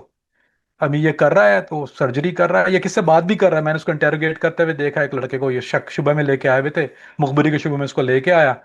तो आराम से बैठा वो उसके साथ, पहले तो ये बात करते करते करते करते करते करते करते इसने एकदम आराम से वो रेजर निकाला, इसके पास एक खास एक रेजर, ये हमेशा नया रेजर यूज करता था, तो वो एक सिंगल एज ब्लेड को डाल के उसने, और आराम से उसको, पहले उसी के सामने बैठा हुआ। अब वो सोचे उस आदमी के जहन में, दिल में क्या गुजरे, जिसको पता है कि अभी मेरा ऑपरेशन करने वाला है, ये ऐसे ऐसा कर रहा है जैसे हालात है जर्राही को इंस्पेक्ट कर रहा हो। उसको देख रहा है, फिर ये पेपर रख के उसको कर रहा है, यूं करके देख रहा है कि दाल ठीक है। ये इसने 5-7 मिनट तक ये किया, and this not he acting, this is exactly is part of a personality. वो मेक श्योर कर रहा है कि पहले मैं सर्जरी शुरू करूं, और फिर without any question, without anything, he went on a guy and start performing surgery on a guy. Dangerous. So this is a most weird thing I have seen, जो कि मैंने, और किसी भी, अगर मैं अलकायदा के कैरियर या दाइश या क्रिमिनल में, I might have met some people like that, but मैंने जिहादी तंजीम में, a guy like him I have never seen. एक अलकायदा के अमीर के क्लोज रहना मुश्किल काम होता होगा। आप अबू जाफ़र के 8 साल तक क्लोज रहे, लोग जेलस तो होते होंगे। कभी ऐसा हुआ कि अपना कवर बचाने के लिए कि किसी को ये ना पता चल जाए कि आप एजेंट हैं, कभी किसी को एलिमिनेट किया, किसी उसके साथी को या मुजाहिद को? जी भाई किया, बिल्कुल किया। मैंने एलिमिनेट नहीं, मारा नहीं, लेकिन मैंने एक जो हाइसम अल मसरी था, इसका सेकंड इन कमांड था, वो हाइसम अल मसरी है, वो भी ब्राजील में होता, अभी भी है वहीं पे ही है वो, तो इसका सेकंड इन कमांड है था। तो वो उसको हमेशा मुझसे प्रॉब्लम ये होती थी कि वो जेलसी होती थी कि मैं इसके साथ हमेशा हर काम में होता हूँ, हर जगह ट्रैवल कर रहा होता हूँ, तो उसको बहुत जेलसी थी। और वो साजिशें करता था मेरे खिलाफ किसी तरह से मुझे हटाने के लिए। वो कभी कहता है अमरीकी है, ये है, वो है, ये ही इज नॉट अ मुजाहिद, ये तो अपने पैसे के लिए आता है, which was exactly what I said. मैंने कभी ये नहीं कहा कि मैं कोई जात कर रहा हूँ, आई नेवर सेड इट। तो मैं तो लॉजिस्टिक का आदमी हूँ, तो वो हमेशा एक तो फिर मुझे एक दफा ऐसा करना पड़ा कि मैंने हाइसम को समझाया, मैंने कहा देखो हाइसम, मेरे साथ तुम्हारा कोई ऐसा, तो लेकिन वो बहुत बदतमीज किस्म का आदमी था। तो फिर I went to Abu Jafar और मैंने बोला देखो यार, मुझे इस पे एतबार नहीं, हालांकि मुझे इस पे एतबार था, आई न्यू एग्जैक्टली कि I could trust that guy, वो कोई अनट्रस्टवर्दी आदमी नहीं था। मुझे बोलता है क्यों अबू मोहम्मद? मैंने बोला देखो यार, ये आप what I am doing is good for you guys. अगर ये कोई ऐसी चीज करता है, कल मुझे गुस्सा आता है, नुकसान किसका? मैं तो जाके कहीं और बेच लूंगा, मुझे क्या फर्क पड़ता है, लाए। लेकिन I want to be with him. लेकिन मैंने बोला लेकिन नुकसान किसका है? बोलता है तंजीम का। तो मैंने बोला तंजीम का नुकसान ये कर रहा है, मैं कर रहा हूँ? बोलता है ये कर रहा है। बोला आई डोंट वांट हिम। तो फिर इसने उसको रिमूव कर दिया उस पोजीशन के ऊपर। लेकिन it was more than once. Sudan में फिर जब ये था, मैं सूडान जब गया अदीस अबाबा से, तो फिर वहां पे जो इसके साथ आदमी था, वो सेम प्रॉब्लम उसको शुरू हुई। So I always had to eliminate is second और थर्ड गाय, क्योंकि they get jealous and it happen a lot. मुजाहिदीन में ये बहुत बड़ा मसला है। ये औरतों की तरह होते हैं, ये बर्दाश्त नहीं करते सौतन को। I mean this exactly how they are. So you have to eliminate one और two guys, and it happened quite a few time with him. क्योंकि everybody want to be with Abu Jafar, लेकिन nobody could be with Abu Jafar, क्योंकि Abu Jafar is not a kind of, अगर अम, अगर वो आपकी personality उसको click नहीं करती ना, if he don't like you he will not be with you. So he will work you, लेकिन he will not be with you. फिर वो पर्सनल, मेरा काम है पर्सनल लेवल पर रहना। सो वो दैट वाज क्रिएटिंग ट्रबल। मैं जब लोग इसको पर्सनल लेवल पे देखते थे तो people didn't like it much. एक और मुजाहिद था अबू समा, SAMA, वो अभी जॉर्जिया में होता है। उसने अहमद अल कादिर, हमने उस पर बात की थी एक दफा। तो अहमद अल कादिर जो ये तुर्किश मुजाहिदीन है, जिस जो कि, और एक उसका जो भाई है अहमद कादिर, बहुत मशहूर मुजाहिद है, जो कि यंगेस्ट डिटेनी है, उसकी किताबें भी लिखी हैं, मूवी भी बनी है। The youngest detainee of al Qaeda, उसका नाम था अहमद कादिर। उसका ब्रदर इन लॉ है अबू समा। उसकी वाइफ, बहन का नाम जैनब है, और जैनब का हस्बैंड अबू समा है। तो अबू समा इज इन जॉर्जिया नाउ। तो अबू समा मेरे साथ तुर्की में था, तो जब मैं क्रॉस कर रहा हूँ अबू जाफर के साथ, तो ही हैज इन प्रॉब्लम कि तुम अबू जाफर का क्रॉस नहीं कर। So I had to make sure कि उसको खुडेलान लगाना है। सो आई पुट हिम खुडेलान, ऐसा खुडेलान लगाया कि आज जॉर्जिया बैठा, वो कहीं और जा नहीं सकता। He is standard in Georgia right now, रियासत जॉर्जिया जो है। तो वहां पर होता है। So this is happen over and over. It's a nature of business Ali भाई, बट इसी के साथ नहीं बल्कि with other people too. This keep this question alive for other episodes too, because this is something it's always interesting to bring कि इनके internal politics क्या होती है इनकी। अबू दुजाना तो ट्रिपल एजेंट थे, कामरान फरीदी डबल एजेंट था। क्या अबू जाफ़र सिर्फ अलकायदा के साथ थे या किसी एजेंसी ने उनको भी अप्रोच किया था? अबू जाफर को सबसे पहली अप्रोच तुर्किश इंटेलिजेंस ने की, और तुर्किश इंटेलिजेंस काम कर रहा था ये। He was working with for Turkish, लेकिन उनको यानी ही वाज द रियल, जो मूवी वाला ट्रिपल एजेंट होता ना, पता नहीं चॉपर एजेंट कह लें आप उसको, he was the real deal, क्योंकि तुर्किश इंटेलिजेंस का काम कर रहा था। इसकी जो लोग मुजाहिदीन जो हाई वैल्यू टारगेट तुर्की से सीरिया क्रॉस करते थे, वो इसके अप्रूवल से क्रॉस करते, ये जाके क्लियरेंस लेता था। ईहाहा एक ऑर्गेनाइजेशन है जो तुर्किश रिफाई ऑर्गेनाइजेशन, IHH कहते हैं उसको, अरबी में ईहाहा कहते हैं। तो ईहाहा का very close relation Turkish intelligence के साथ। अबू जाफर जो था वो तुर्किश इंटेलिजेंस के साथ काम कर रहा था। मुझे ये बात बहुत बाद में पता चली, क्योंकि मेरे पीछे तुर्किश इंटेलिजेंस लगी हुई थी एक टाइम के ऊपर। इसने वो मामले को कुछ स्मूथ आउट कराया, but he told me in early stage कि don't cross this right now because Turkish are following you. तो मुझे जब इसने बताया, यानी व्हेन इट नीडेड, तो एक तो ये तुर्किश इंटेलिजेंस का काम करता था। ये उनको क्या करता था कि जो दाइश के लोग जो हैं, जो इनके लिए प्रॉब्लम बनते थे, ये उनको वो दे देता था। इन इसको पता था कि दाइश के लोग आ रहे हैं मिस्र से, जो आ रहे हैं, कौन आ रहा है, कहाँ आ रहा है। ही कीप आई ऑन इंटेलिजेंस, उसकी अच्छी बातचीत है, ये उनको फराहम करता था अपनी सेफ्टी के लिए। दाइश के लोग जो कि इनकी दुश्मनी थी उनसे। उसके अलावा फिर इसको ब्राजीलियन इंटेलिजेंस ने अप्रोच किया। उसके साथ इसने डील बनाई कि हम आपको कुछ नहीं करेंगे, आप हमारे लोगों को जो है यहाँ सर्टन लोगों को, जो सर्टिफाइड लोग हैं हमारे, उनके साथ आप टच नहीं करेंगे। फिर उसको सीआईए ने फ्लिप करने की ट्राई की, इसके साथ ट्राई, उसने इसने एग्री नहीं किया उनके साथ काम करने, क्योंकि उस वक्त ये ब्राजीलियन के साथ काम करा था ऑलरेडी, तो इसके हक में नहीं था कि ये काम कर सके। तो वो भी, लेकिन आप ये कीप इन माइंड, जो उनको इंटेलिजेंस जैसी ऐसे आदमी को जब कोई हायर करती है तो वो इसलिए नहीं करती कि उनको ये पता होगा कि 100% हमारे साथ सिंसियर होगा। उनको ये पता होता है कुछ ना कुछ देगा, यानी वो 1-2% या 5% ही बहुत है। अब इसका 5% फॉर देम इज प्रॉब्ली 3000%, क्योंकि वो जो चीज दे रहा है आपको, ये अंदर से ला के दे रहा है। ऑल्दो वो आपको ऐसी कोई चीज नहीं देगा जो इसकी तंजीम के लिए नुकसान का पाए, लेकिन अगर आपको दाइश के लोग भी दे रहा है, या किसी और स्मगलर इंडिपेंडेंट दे रहा है, या कोई गन स्लिंगर दे रहा है, या कोई गन स्मगलर दे रहा है, या ड्रग स्मगलर दे रहा है, ही is giving you that which is, आपके लिए वो बहुत अच्छी चीज है, इसके लिए शायद वो मक्खे और मक्खी और मच्छर से ज्यादा हैसियत ना रखते हो। सो इसको जब सीआईए ने फ्लिप करने की ट्राई की, तो ये उसको ब्राजीलियन इंटेलिजेंस के साथ काम कर रहा था already, that's why still there.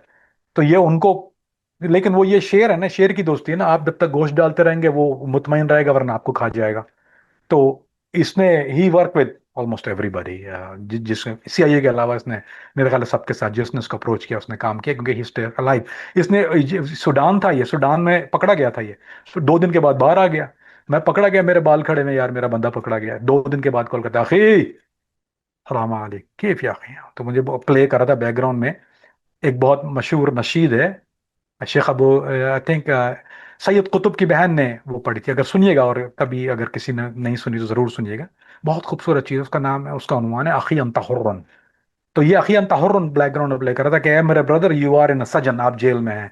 तो वो उनकी सिस्टर ने जब लिखी थी जब सैयद कुतुब जेल में थे, तो ये इसकी फेवरेट नशीद थी अखी अंता हुर्रन। तो ये अखी, और ये रोते थे हम लोग, हम जब भी सुनते थे वो ऐसी एक चीज है कि हम लोग भी सिट एंड क्राई म्यूचुअली। सो अखी अंता हुर्रन बैकग्राउंड में चल रही, मैंने बोला अखी वाई यू प्लेइंग अखी अंता हुर्रन, बोला जस्ट कम आउट। और उसने कहा, और ये उनको भी कुछ दे दिला के बाहर निकल आया वहां से, and then he escape from there as well. और उनसे पैक ये कहता है मैं तुम्हारा साथ काम करता रहूंगा, यहाँ से गायब हुआ, शॉर्ट हो गया वहां से, और फिर ये अदीस अबा पहुंच गया था।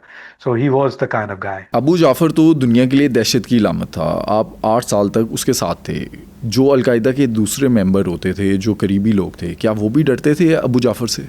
अबू जाफर से बहुत कम लोग हैं जो नहीं डरते थे, वो लोग हैं जो अबू जाफर के बहुत क्लोज सर्कल के, जिनको आप उंगलियों में गिन सकते हैं, एक हाथ की उंगली में, दो नहीं।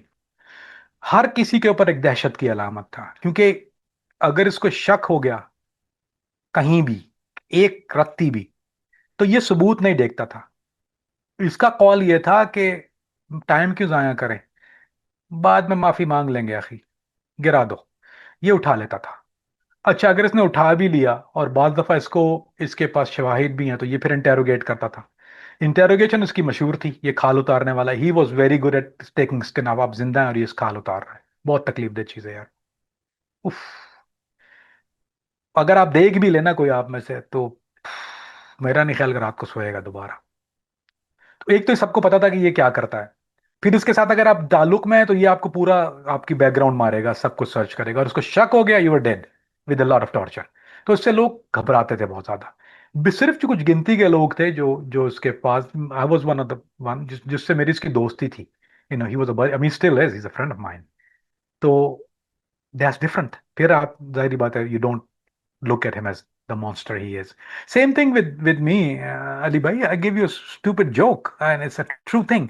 मेरा छोटा भाई ने, एक जिसका मैं जिक्र करता हूँ यार, मुझे कॉल करता है, मुझे बोलता है यार किसी से बात हुई, तो बोला यार कोई बात निकली, तो मुझे बोलता है यार वो आपसे डर गया था। मैंने क्यों? बोलता क्या मतलब क्यों? मैंने कहा यार मुझसे क्यों डर गया था? बोलते हैं भाईजान खौफ हर कोई डरता है। मैंने कहा क्यों डरता है यार, पागल है तो मुझे। बोलते यार मैं भी डरता था जब तक मैं आपको जानता नहीं था। यार मैं तो कोई ऐसी डरावनी चीज नहीं, अगर अली भाई से, आई डोंट थिंक अली भाई ever feel a fear factor from me. लेकिन for some reason people start, ये कई दफा ऐसा होता है कि किससे बात कर, बोलते हैं यार आपसे डर लगता है ना यार बात करते भी, या फलां डर लगता है। यार क्यों डर लगता है? मुझे अपने आप से तो I don't think I am a very horrible that's a man guy. Same thing with this guy. So जब आप वो एक पर्सनल लेवल पर जब आप जानते हैं तो आपका वो कंफर्ट लेवल गिर जाता है, लेकिन फॉर सम हाउ आप दुनिया के लिए एक फियर फैक्टर बने हुए होते हैं, which is I think rubbish. Al Qaeda के मेंबर्स तो अबू जाफ़र से डरते थे, लेकिन एक ऐसा टाइम भी अलकायदा पर आया जब बहुत से अलकायदा के मेंबर्स अलकायदा को छोड़कर दाइश में जाने लगे। अबू जाफ़र के होते हुए अलकायदा को क्यों छोड़ रहे थे? अली भाई, वो जो दाइश में जो लोग गए हैं वो जूनियर मुजाहिदीन गए हैं, बहुत कम ऐसे हैं, एक दो होंगे जो गए थे वो वापस भी आ गए। जैसे वो बहुत सारे नाम हैं ऐसे जो जो जो बड़ों में बहुत कम है जो गए, लेकिन जो गए वो वापस आ गए, और जो यंग गए वो स्टैंडर्ड हो गए। तो it doesn't really matter Ali भाई, असल में क्या चक्कर था कि अलकायदा जो है वो एज सच वजीफा या कोई अयाशियां नहीं होती अलकायदा में। अलकायदा आपका काम करवाती है, दे मेक यू वर्क। कोई बहुत ज्यादा पैसे नहीं मिलते, ऑन हार्श लाइफ है बहुत ज्यादा। दाइश में ये था कि आप आराम से नॉर्मल लाइफ जी रहे हैं, क्योंकि खिलाफा के अंदर है ना, वो तो एक ही जगह पर थी। तो वो तो दौलत इस्लामिया, तो वो तो इराक फिर शाम, लिबान फिर इराक और शाम, तो वो एक जगह पर मौजूद थी। तो वहां पर अंदर आप you live a normal life, आप फैमिली भी है, बीवी भी है, बच्चा भी है, रखे वो लॉन्डी भी रखी हुई है आपने, लाइफ इज गोज ऑन। आप ग्रोसरी स्टोर भी जा रहे हैं, शॉपिंग भी कर रहे हैं, पिकनिक पे भी जा रहे हैं, गैदरिंग भी हो रही है, everything goes on their. Normal life a person can live in, आप जहाद भी कर रहे हैं और आप नॉर्मल लाइफ भी जी रहे हैं। अलकायदा के अंदर ऐसा नहीं है। वंस यू इन अलकायदा, तो आपकी जो पर्सनल लाइफ है वो तो गई, उसको तो आप भूल जाएं। I mean this is you gonna be working. So कुछ ऐसे लोग जो जो दे वांट, उनकी अट्रैक्शन थी, या कुछ लोग वांट टू बी इन खिलाफा, या वो एक झूठा एक उनके एक कुछ लोगों का ये भी था कि अब हम खिलाफा हो गए तो हम क्यों, why should we stay here, we go खिलाफा, जो इसको अनाड़ी की बंदूक कहते हैं। तो वो लोग चले गए। लेकिन वो एक और इसके मुखबिर दाइश में ही मौजूद थे। मैंने एक केस, मेरा केस क्या, वो तो खैर मेरा पर्सनल एक चीज थी कि वो चंद लड़कियां अगवा होके, अजीदी लड़कियां, मेरा ख्याल है वो देर जहूर से, देर जहूर में रखा हुआ था उनको। देर जहूर एक इलाका है सीरिया का, जहाँ ऑयल कम है। वो पाकिस्तानी लड़का था जिसने 3 लड़कियां खरीदी थी। यजीदी, वो 16 साल की, एक 15 एक 16 साल की थी, और एक बड़ी उम्र की थी, 30 32 साल की। उसका बच्चा था, बच्चा उसने कहीं और बेच दिया था। तो वो इसके पास थी स्टैंडर्ड, तो वो मुझे उसको रिलीज करवाना था किसी तरह से भी। तो मेरे पास अंदर की खबरें थी सारी, उसकी बीवी मुझे बता रही थी। उसकी बीवी जो थी वो बहुत तंग थी, उस लड़की को उसके सामने रेप कर रहा था। तो मैंने अबू जाफर को कॉल किया इन द एंड। मैंने बोला मुझे देर जोहर से बंदा निकाल। बोलता you want, do you think I M Rambo? मैंने बोला नो अखी, आई नीड समबडी। ने बोला let me make a call. तो फिर इसने एक टैक्सी अंदर अरेंज करी, जो कि आप दाइश के अंदर आप नहीं कर सकते, इट्स वेरी वेरी डिफिकल्ट। तो इसने एक जो स्केप तो मैंने करवाया था, लेकिन मैं उनको बाहर निकाल के इदलिब क्रॉस करवाना था, क्योंकि अंदर अगर पकड़े आते तो दे वुड किल एवरीबॉडी। तो इसने वो कॉल करके, इसके अंदर दाइश के अंदर इसके जासूस मौजूद थे, और इसके अंदर जो ट्रांसपोर्टर थे वो अंदर थे इसके पास, यानी ये नकल हरकत उनकी मॉनिटर करता था। इसने वो लड़कियों को, जब मैंने भगवाया उन लड़कियों को, तो फिर इसने उसको रेस्क्यू करा के उनको इदलिब के अंदर, दारुल अमान जिसको कहते हैं, हमारी प्रोटेक्शन वाली जगह थी, जो जहाँ पे औरतों का सेंटर था, वहां रखवाया हुआ था। So he is the one who did that. तो इसके ऐसा नहीं था कि अमान में कोई भी नहीं था, ही कीप आई ऑन एवरीथिंग। तो जहां ये इसने जवासीज भी अपने भेजे हुए थे, बाज दफा इसने खुद रिक्रूट करके दाइश में लोग भेजे कि just keep I them, keep I on. और दाइश भी यही करती थी, वाइस वर्सा, दोनों तरफ चलता था ये ट्रैक। वो इधर से बेचते थे, हम इधर से बेचते थे। तो that was a normal day in office. Abu Jafar की अगर कार्रवाइयाँ देखें, अबू जाफ़र ने कौन कौन से हाई वैल्यू टारगेट्स प्लॉट किए थे और उससे डैमेज कितना हुआ? देखें, सीरिया के अंदर तो ये कार्रवाइयों में रहता ही था। वो अमेरिका के लिए सच कोई ऐसा नई बात नहीं है, या कोई ऐसा एग्जॉटिक चीज नहीं है। हम लोग एग्जॉटिक एलिमेंट ढूंढते हैं, नॉर्मल एलिमेंट नहीं ढूंढते। एग्जॉटिक एलिमेंट क्या होता है? जब आप वेस्ट पे या कोई ऐसा अटैक कर रहे हैं इंटरनेशनल, जो बहुत डैमेज कर रहे हैं। एक तो पहली बात ये याद रखिए कि अबू जाफर का जो एक इंटरनल, जो सबसे बड़ी इसकी कार्रवाई थी, या जो प्लॉटिंग थी, वो अलकायदा में तख्ता उलटना था। अबू जाफर ने अबू हमाम अल सूरी के साथ, और जो बड़े उमरा हैं उनके साथ इसने एक डील बनाई। और वो ये डील थी कि हम किसी भी तरह से एमन अल जवाहिरी को हटा दें रास्ते से, चाहे वो मार दें या चाहे वो उसको फाल ना करें, क्योंकि एमन अल जवाहिरी कोई काम नहीं कर रहा था। एमन अल जवाहिरी बुजदिल आदमी था। एमल जवारी ने अपने दौर में, आप देख लेना, एक भी अटैक नहीं हुआ एमल जवारी के दौर में। जब एमल जवारी रहा है, तो शेख उसामा की शहादत की बात कर रहा हूं मैं। तो एमल जवारी को हटाने का इसने प्लॉट किया था, और ये हमजा बिन लादेन को लेकर, इसकी हमजा के साथ बहुत अच्छी बातचीत थी, ये और हमजा दोस्त थे। तो ये चाह रहा था कि हमजा हमजा उस वक्त ईरान में था। तो ये हमजा को लेके आना चाह रहा था एज रिप्लेसमेंट ऑफ एमन अल जवाहिरी, यानी सेकंड इन कमांड जो है शेख उसामा का बेटा, जो जिनको नहीं पता, वो हमजा बिन लादेन की बात कर रहा हूं मैं। शेख उसामा के बेटे जिनको ड्रोन ने मार दिया। तो ये लेके आना चाह रहा था। ये तो इंटरनली इसने एक बहुत बड़ा काम किया था कि ये उनको इंटरनली चेंज करना चाह रहा था, अलकायदा के स्ट्रक्चर को। ये इसकी इंटरनल बहुत बड़ा, अगर देखा जाए फ्रॉम जहादी एंटिटी टू नॉन जहादी एंटिटी, यानी एज इंटेलिजेंस, तो ये आपके लिए सबसे बहुत ज्यादा, शायद आम आदमी के लिए बहुत बड़ी बात ना हो, बट एक स्ट्रक्चर से एक हाजिर अमीर को असैसिनेट करके आप नया आदमी लेके आना, इट्स नॉट अ जोक, क्योंकि उनकी अपनी सिक्योरिटी भी होती है, and it's a very big move to have. ये एक तो बहुत, जिससे सबकी तवज्जो उसके ऊपर हुई, वो एक ये मूव था इसका। We tried for it. Number 2, फिर इस क्योंकि ये प्लॉटर था, तो इसने एक आदमी बिठाया हुआ था। ये ढूंढ रहा था, क्योंकि ये चाह रहा था कि अब जो नेक्स्ट अटैक हो वो इतना बड़ा हो कि दुनिया जो है वो उसके धमाकों की आवाज से गूंजे। तो इसने एक प्लॉट ये बनाया कि एक हाईजैक करना है जहाज को, बहरी बहरी जहाज, ऑयल टैंकर जिसको कहते हैं उर्फ आम में, उसको हाईजैक करना है पोर्ट ऑफ सुडान के पास, क्योंकि वहां जाके जो, क्योंकि वो नैरो है, जो पैसेज है वो बहुत नैरो है, वो यमन वाला जो पैसेज है वो बहुत नैरो है। तो वहां पर शिप की मूवमेंट स्लो हो जाती है, तो उस शिप को हाईजैक करना है। अच्छा, हाईजैक इस तरह करना है कि एक तो हम प्लास्टिक एक्सप्लोसिव उसके नीचे पहले लगा देंगे, यानी C4 उसमें लगा दिया जाएगा। Then you climb up the ship, आप उससे क्लाइंब करेंगे, स्लो क्लाइंब, यानी उसके पास, इनके पास इक्विपमेंट मौजूद था, वो वेल्ड किया हुआ उन्होंने उसको। जो लेने का तरीका वो स्लो बोट से नहीं, क्योंकि सोमाली पायलट अगर जब जब शिप शिप के तरफ जाते हैं तो वो बोट लेके जाते हैं, क्योंकि जब वो बोट लेके जाते हैं तो आप विजिबल हो जाते हैं, वो कोल्ड कॉल बैकअप कॉल कर दे या कोई चीज कर, तो there is a chance you you get messed up, क्योंकि कोस्ट गार्ड भी होती है, जो भी उस इलाके की कोस्ट गार्ड है, अमेरिकन भी, फ्रेंच भी होते हैं वहां पे। तो प्लॉट ये था कि जब वो आइडल पे आ जाए शिप, तो इसने डाइव करके, will dive and then we approach the ship. और उसके लिए उसको उर्फ आम में वाटर स्कूटर कहा जाता है, सीडो बनाता है वो, इट्स लाइक अ मशीन, जो लोग डाइव जब जानते हैं, समटाइम यू यूज दैट जब आप लंबे जगह ट्रेवल कर रहे होते हैं, टैक्टिकल में भी इस्तेमाल होती है, तो वो उसको सीडो कहते हैं। उसकी एक अलग ट्रेनिंग होती है, which we did in in in Malaysia, Sipadan में हमने उसकी ट्रेनिंग की थी। तो उसको अप्रोच करना है शिप को, बोर्ड से आपने डाइव करनी है, डाइव करने के बाद सर्टन मीटर्स पे आपको जाना है, सीडो ऑन करके आपको अप्रोच करना है जब शिप आइडल पे आ जाए, क्योंकि आइडल्स जब तक नहीं आएगा आप, you can not approach it, उसका पंखा बहुत बड़ा होता है, you get get caught in it.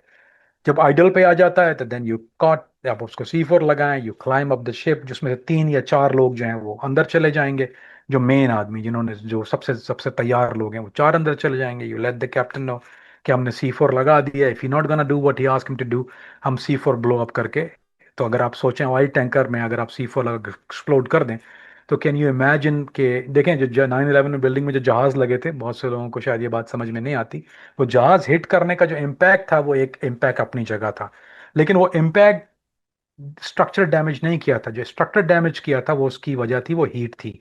Heat कहाँ से हुई? वो जो फ्यूल जो था, जिसको एविएशन फ्यूल कहा जाता है, that's a very different kind of fuel, ये पेट्रोल नहीं होता, ये तो आपके यहाँ जो ऑक्टेन होता है वो 97 या 81 ऑक्टेन होता है। तो जब आप, एविएशन फ्यूल होता है is a higher octane fuel, इसकी हीट या इसका बर्निंग ज्यादा, जितना higher octane better it burn.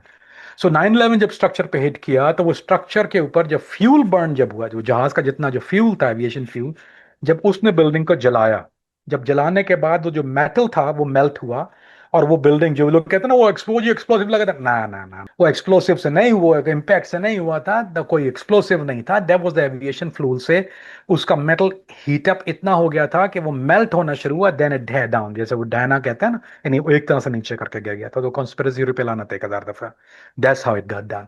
सो जब अगर आप, कैन यू इमेजिन, और वो एक अलग फ्यूल है, आई मीन एविएशन फ्यूल है, चाहे डीजल भी हो टैंकर के अंदर, can you imagine the, 10,000 ton of diesel पे आप एक्सप्लोड कर दें, तो कैन यू इमेजिन करना, फायरवर्क्स, आसपास का सब कुछ ही उड़ जाना है, nothing gonna be left up there for 30, 40, 50 miles, कुछ भी नहीं रहेगा। और फिर कैन यू इमेजिन जो पानी में और शिप्स हैं, आई मीन जो, वो तो खैर पोल्यूशन तो बाढ़ में गया, what else damage it do to other vessels, it will be unbelievable, क्योंकि वो नैरो पैसेज है, वो रबर नेकिंग होती है, सो इट्स गोना बी, जो आगे पीछे के जो शिप हैं they are gone to. So it was a खतरनाक आइडिया था ये। तो अगर उसका प्लान ये था कि विल टेक दैट शिप, हम लोग शिप को ले जाएं, उसके लिए उसने नेविगेशन को स्टडी किया था बाय द वे, ताकि वो ट्रिक ना प्ले कर सके कैप्टन। और उस शिप को ले जाके जबूती में, अमेरिकन बेस है, बहुत बड़ी बेस है अमेरिका में, अमेरिकन बेस जो अफ्रीका के अंदर, वो जबूती बेस कहलाती है, पूरा ये अमेरिकन ही है और कुछ भी नहीं है, एक शहर है पूरा वो। तो उस पे जाके इसने उसको फाड़ देना था, जाके जहाज लगे थे, want to do the ship. So इसका आइडिया ये था कि वी गोना डू दैट। तो उस वहां पर रैकी हो रही थी, वो 3 महीने से इनका फील्डर बैठा हुआ था वहां पे, वो एक आदमी, तो टीम ऑफ पीपल, उनके पास बहुत बड़े जूम इन लेंसेस कैमरा होते हैं, दे मॉनिटर, फिर एक चीज होती है वो ट्रैफिक मॉनिटर करते हैं, कौन आ रहा है कौन जा रहा है, इम्पैक्ट जो है वो उसका उसका डैमेज कितना होना है, सर्वेल करने के लिए there are engineers who do that. फिर वो जो शिप के लिए उसको AIS या AIS कहते हैं, I think that's the correct word, AVS या AIS कहते हैं, एक खास किस्म का एक सॉफ्टवेयर इस्तेमाल करते हैं एक नेविगेशन के अंदर जहाज के, जो AIS कहता है, वो मॉनिटर कर रहा होता है शिप के नाम, और उसको पूरा आपको ओरिजिन और हर चीज दे रहा होता है, विच वे ट्रेवल। सो इनको पहले से आइडिया था कि टाइम फ्रेम क्या होना है, सो उस टाइम फ्रेम के हिसाब से ट्रेनिंग चलती, तो ये इसका सबसे बड़ा मेरे ख्याल लैंडमार्क जो प्लॉट था, with that's the one of it. फिर इसका एक और landmark plot, we disturb that plot, of course इजाजत नहीं देते, वो डाइव ट्रेनिंग में इसके साथ था, मैंने वो डाइव ट्रेनिंग की इसके साथ दो जगह पे डाइव ट्रेनिंग की। एक हमने की सिपदान आइलैंड है मलेशिया के अंदर, जो डाइव आइलैंड है, वहां पे लोग किसी और चीज नहीं जाते, वो सिर्फ डाइवर्स जाते हैं। It's very beautiful place, I am glad I got to see it. बहुत कम लोग एक्सेस कर पाते हैं, it's very hard to access place. Sipadan बहुत दूर है। वहां पे हमने उसको डाइव ट्रेनिंग, क्योंकि वो तो सेफ जगह है, यानी अमेरिका का कोई अकल अमल दखल नहीं है मेरे अलावा। और तो हमने वहां पे वो डाइव ट्रेनिंग कंडक्ट की, जो पहली डाइव ट्रेनिंग थी, जिसमें नाइट्रॉक्स यूज किया था हमने, ओपन वाटर था, फिर एडवांस ओपन वाटर, इसकी स्टेजेस होती हैं। फिर नाइट डाइव अलग होती है, वो नाइट डाइव की अलग ट्रेनिंग होती है, then we did the night dive over there. और ये एक दिन नहीं होता है, it takes a classroom sitting होती है, and over, so we spend 3 months. हमने उस आइलैंड में 3 महीने एक साथ गुजारे, and we just did train and train and we, उसके बाद फिर हमको प्रैक्टिस डाइव करनी होती है, तो वी गो प्रैक्टिस डाइव, हम लोग बोट हायर करके we go few miles off shore, उसके बाद वी डू प्रैक्टिस डाइविंग। तो दैट प्रैक्टिस डाइव के टेक्स फ्यू, रन करना पड़ता है ओवर एंड ओवर, यू आपको फिर इसने जाके कुछ और लोगों को ट्रेन करना था, तो that went on. So because हमारे पास सारी इंटेल थी, as as as as a government के पास सारी इंटेल थी कि भाई ये लेवल की ट्रेनिंग है, ये लोग ट्रेन करें, क्योंकि यू हैव टू नो ना कौन कौन इन्वॉल्व है। तो जब तक आप खुद नहीं कर रहे होते तो यू डोंट नो कौन कौन इन्वॉल्व है, जब आपको you have to be in there. और ऑल्सो उसको वीडियो टेप भी करना, ताकि वो लर्निंग एक चीज़ सिखाने के लिए, ताकि वो दोबारा ना हो सके। तो एक और चीज़ होती है अली भाई, जो वी नेवर टॉक अबाउट, मुझे अच्छा वो मेरे जहन में आ गया, कि जब अमेरिका कोई चीज़ डिस्टर्ब करता है किसी प्लॉट को, तो उसको बाकायदा तौर पे एज अ मूवी बनती है वो उसकी पूरी। अब मेरे पास वीडियो होता था, एक कैमरा हम लोग गारमेंट का यूज करते हैं, अंडर वाटर का कैमरा होता है, वो रिस्ट पे होता है। तो वो विजिबल कैमरा डाइव मॉनिटर करता है, वो आपको डेप्थ भी बताता है, वो आपको ऑक्सीजन लेवल भी देता है, it's like a part of your gear. पर वो लोग यूज करते हैं to to learn their dive method, यानी वो फिर आप बाहर जाके देखते हैं आपने गलती कहाँ की, how much time you had, breather कितने में चाहिए था, सो दैट कैमरा मॉनिटर। सो वो हमने पूरा उसको रिकॉर्ड किया सारी डाइव्स को, और वो फिर अमेरिका इस्तेमाल करता है फॉर फ्यूचर रेफरेंस एजेंट्स को सिखाने के लिए, देखो this was a plot and इसको इस तरह डिस्ट्रक्ट किया, इन केस अगर कहीं दुनिया में कोई और इंटेलिजेंस के पास ये अगर कोई इंटेल होती है कि ये डाइव प्लॉट आ रहा है, तो वी यूज दैट। जो हमारे पास हमारे पास now we have classroom setting उसकी होती है, and then we can play this, कि देखो this is what we did, this is how they did it, this is how it get done in terrorist world. So वो एक educational चीज भी होती है। सो वी डिड दैट, पूरा उसको मॉनिटर रिकॉर्ड भी किया जाता है, एंड दैट इज मेरा ख्याल है बहुत ज्यादा जरूरी होता है डिस्टर्ब के अलावा, कि अगर नंबर वन चीज है प्लॉट को डिस्टर्ब करना, सो नंबर टू चीज है to learn and educate yourself and educate others, कि ये how this things get done and how they were plotting and how we disturbed. So ये educational चीज, और ये आर्काइव में रहती है, stays there for hundreds of years, जितना दिन तक है वो, एंड इट गो दोबारा दोबारा पढ़ाया जाता है उसको। तो एक तो वो अली भाई, एक तो ये हो गया ये वाला काम जो जिसने वी हैव टू हाईजैक। एक चीज जो ये और देख रहा था, क्योंकि अब हम ब्राजील भी इसके साथ में गए, फिर ये ब्राजील मूव हो गया था, when I was with in Brazil. तो इसने फिर अलकायदा का एक फैक्टर शुरू किया ब्राजील के अंदर, जिसको अलकायदा ने पहली दफा साउथ अमेरिका में एक स्लीपर सेल बना। अब ब्राजील से एक लैंड राउट है जहां से लोग अमेरिका क्रॉस करते हैं, वो दारियन जंगल राउट है, 30-32 दिन लगते हैं, पैदल चलना पड़ता है, इट्स वेरी डेंजरस। तो इसने क्या किया कि उसने लोकल स्मगलर्स की मदद से अमेरिकन दो मुजाहिदीन को अमेरिका क्रॉस करवाया। वो वाया मैक्सिको राउट, यानी एक Colombia, Colombia Ecuador, Ecuador Honduras, Honduras Mexico, Mexico, Mexico बोल, मैक्सिको, मेहिको मैक्सिकन को उसमें बोलते हैं मैक्सिको। फिर मैक्सिको से टनल से वो जो था वो टेक्सास क्रॉस किया, अल्पासो वाली जगह से, तो वो क्रॉस करके then we disrupted that as well, we disrupted that. उसके लिए हमें कुछ थोड़ी अलग चीजें इसलिए करनी पड़ी कि डायरेक्ट मुझ पे ना आए। तो वी हमने ऐसा इसको इंटरप्ट किया कि शायद इमिग्रेशन का रेड होता है वो नॉर्मली, अंदर इमिग्रेशन का रेड हुआ, they didn't know who he was, हमने ऐसा प्रिटेंड किया we don't know they were. So we took him in custody, उसके बाद वो लोग गायब हो गए, and they were the bombers. So they दो इसके ये जो हैं, एक तो अलकायदा का अंदर जो उसने किया, फिर जो जुलानी का जो असैसिनेशन प्लॉट जो मैंने जो इसने मुझे मना किया, I was the one who was taking down Jolani को। मेरा आइडिया था कि ये हम लोग जुलानी को राह से हटा देते हैं। जब जुलानी ने ऐलान किया, तो उस वक्त ये अबू फरज के साथ अंदर था। अबू फरज वो हैं जो जुलानी की वीडियो में साथ में बराबर में बैठे हुए। So Abu Jafar is the one जिसने मुझे रोका वो काम करने से जुलानी के लिए, क्योंकि ये कह रहा था कि तुम तो यहाँ से करके भाग जाओगे, तुम्हारे पास तो पासपोर्ट है, तुम 10 जगह जाते हो।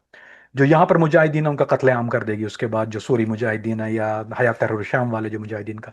सो it was, he is the one who oppose that whole idea. So he saved one of those things because उसका फहम है, he knew what he was doing. So these are the few things जो जो major major हैं, there is minor quite a few. You know, मुजाहिदीन की आमुदरफ्त है, उनकी प्लेसमेंट है, सीरिया से निकालना है, किस फैमिली को निकालना है, कहाँ रखना है, कहाँ प्लेस करना है, किसी ऑर्गेनाइजेशन को ज़रूरत है, ख़ास स्नाइपर की ज़रूरत है या ख़ास इख्तलात तशरीन वाले की ज़रूरत है, एंटी एयरक्राफ्ट वाले की ज़रूरत है, ही इज़ द गाय, उसके बाद डाटा बेस होता है जिसमें पिक करके उसको ड्रॉप करना होता है उस रीजन में। That was his whole operation. यहाँ पर ना एक सवाल बनता है, अबू जाफ़र के साथ आप 8 साल तक थे, अमेरिका की उस पर नज़र थी, फिर भी अमेरिका ने उसे गिरफ़्तार नहीं किया, एलिमिनेट नहीं किया। वो करना नहीं चाहता था या अबू जाफ़र शातिर बहुत था, पकड़ा नहीं गया? अली भाई, पहले तो ये बात जान लें कि ये हमारे लिए काउंटर इंटेल केस था। This was a counter Intel में हम लोग अरेस्ट नहीं करते, काउंटर इंटेल में टेक इन्फॉर्मेशन, क्योंकि वो रिप्लेसमेंट आसानी हो जाती है।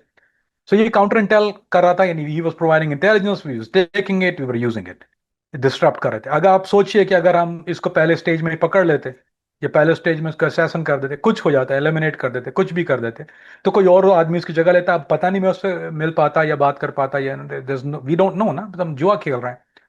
तो पहले तो काउंटर इंटेल में आप, you keep him alive, you keep him, मेरी ड्यूटी इसको कीप और अलाइव में सेव रखना था। मेरी जॉब थी ये कि इसको कोई और भी ना पकड़ सके। अगर कोई और इंटेलिजेंस एजेंसी अगर इसको पकड़ने की ट्राई करती है, it was my job to protect him, क्योंकि दैट्स माय गोल्डन गूस।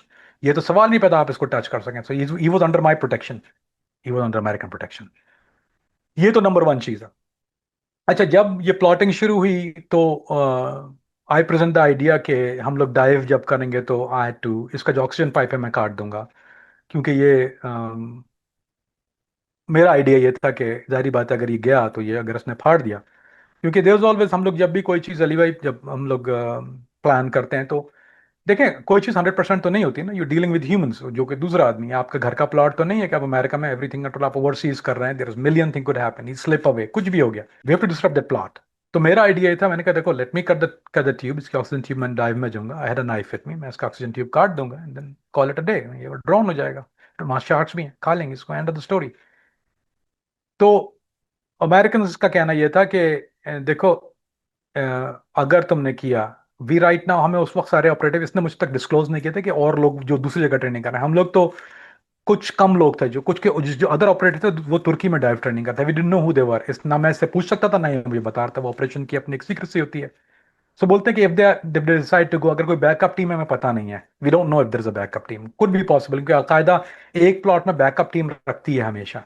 तो अगर बैकअप टीम है और तुर्की में ऑलरेडी जो लोग हैं, क्योंकि इक्विपमेंट हम ऑलरेडी भेज चुके थे वहां पर, तो अगर है तो प्लॉट गोना गो थ्रू और ये मर जाएगा, इससे हमें कोई फायदा नहीं है। So they kept him alive, I didn't cut his oxygen tube, and I told him that afterwards, बोलता है कट योर ऑक्सीजन ट्यूब। तो खैर, सो यू अंडरस्टैंड। या फिर ऐसा हुआ कि जब ये ब्राजील चला गया तो फिर वो शातिर वाला मामला गया, ये इतना स्मार्ट था, इसको लॉ पता थे, कानून पता था कि ब्राजील के साथ अमेरिका के ताल्लुकात बहुत खराब है, and he can operate in Brazil freely, और दुनिया में कहीं प्लॉट कहीं नहीं कर सकता। तो ये जब ब्राजील चला गया तो ही वाज सो स्मार्ट, तो he could been Sudan, Sudan में इसको असैसन कर देते, एलिमिनेट हो जाता है, ये इसको पिकअप कर लेता है, ये could been arrested, he could be charge for million year सजा सजा मिलती है इसको।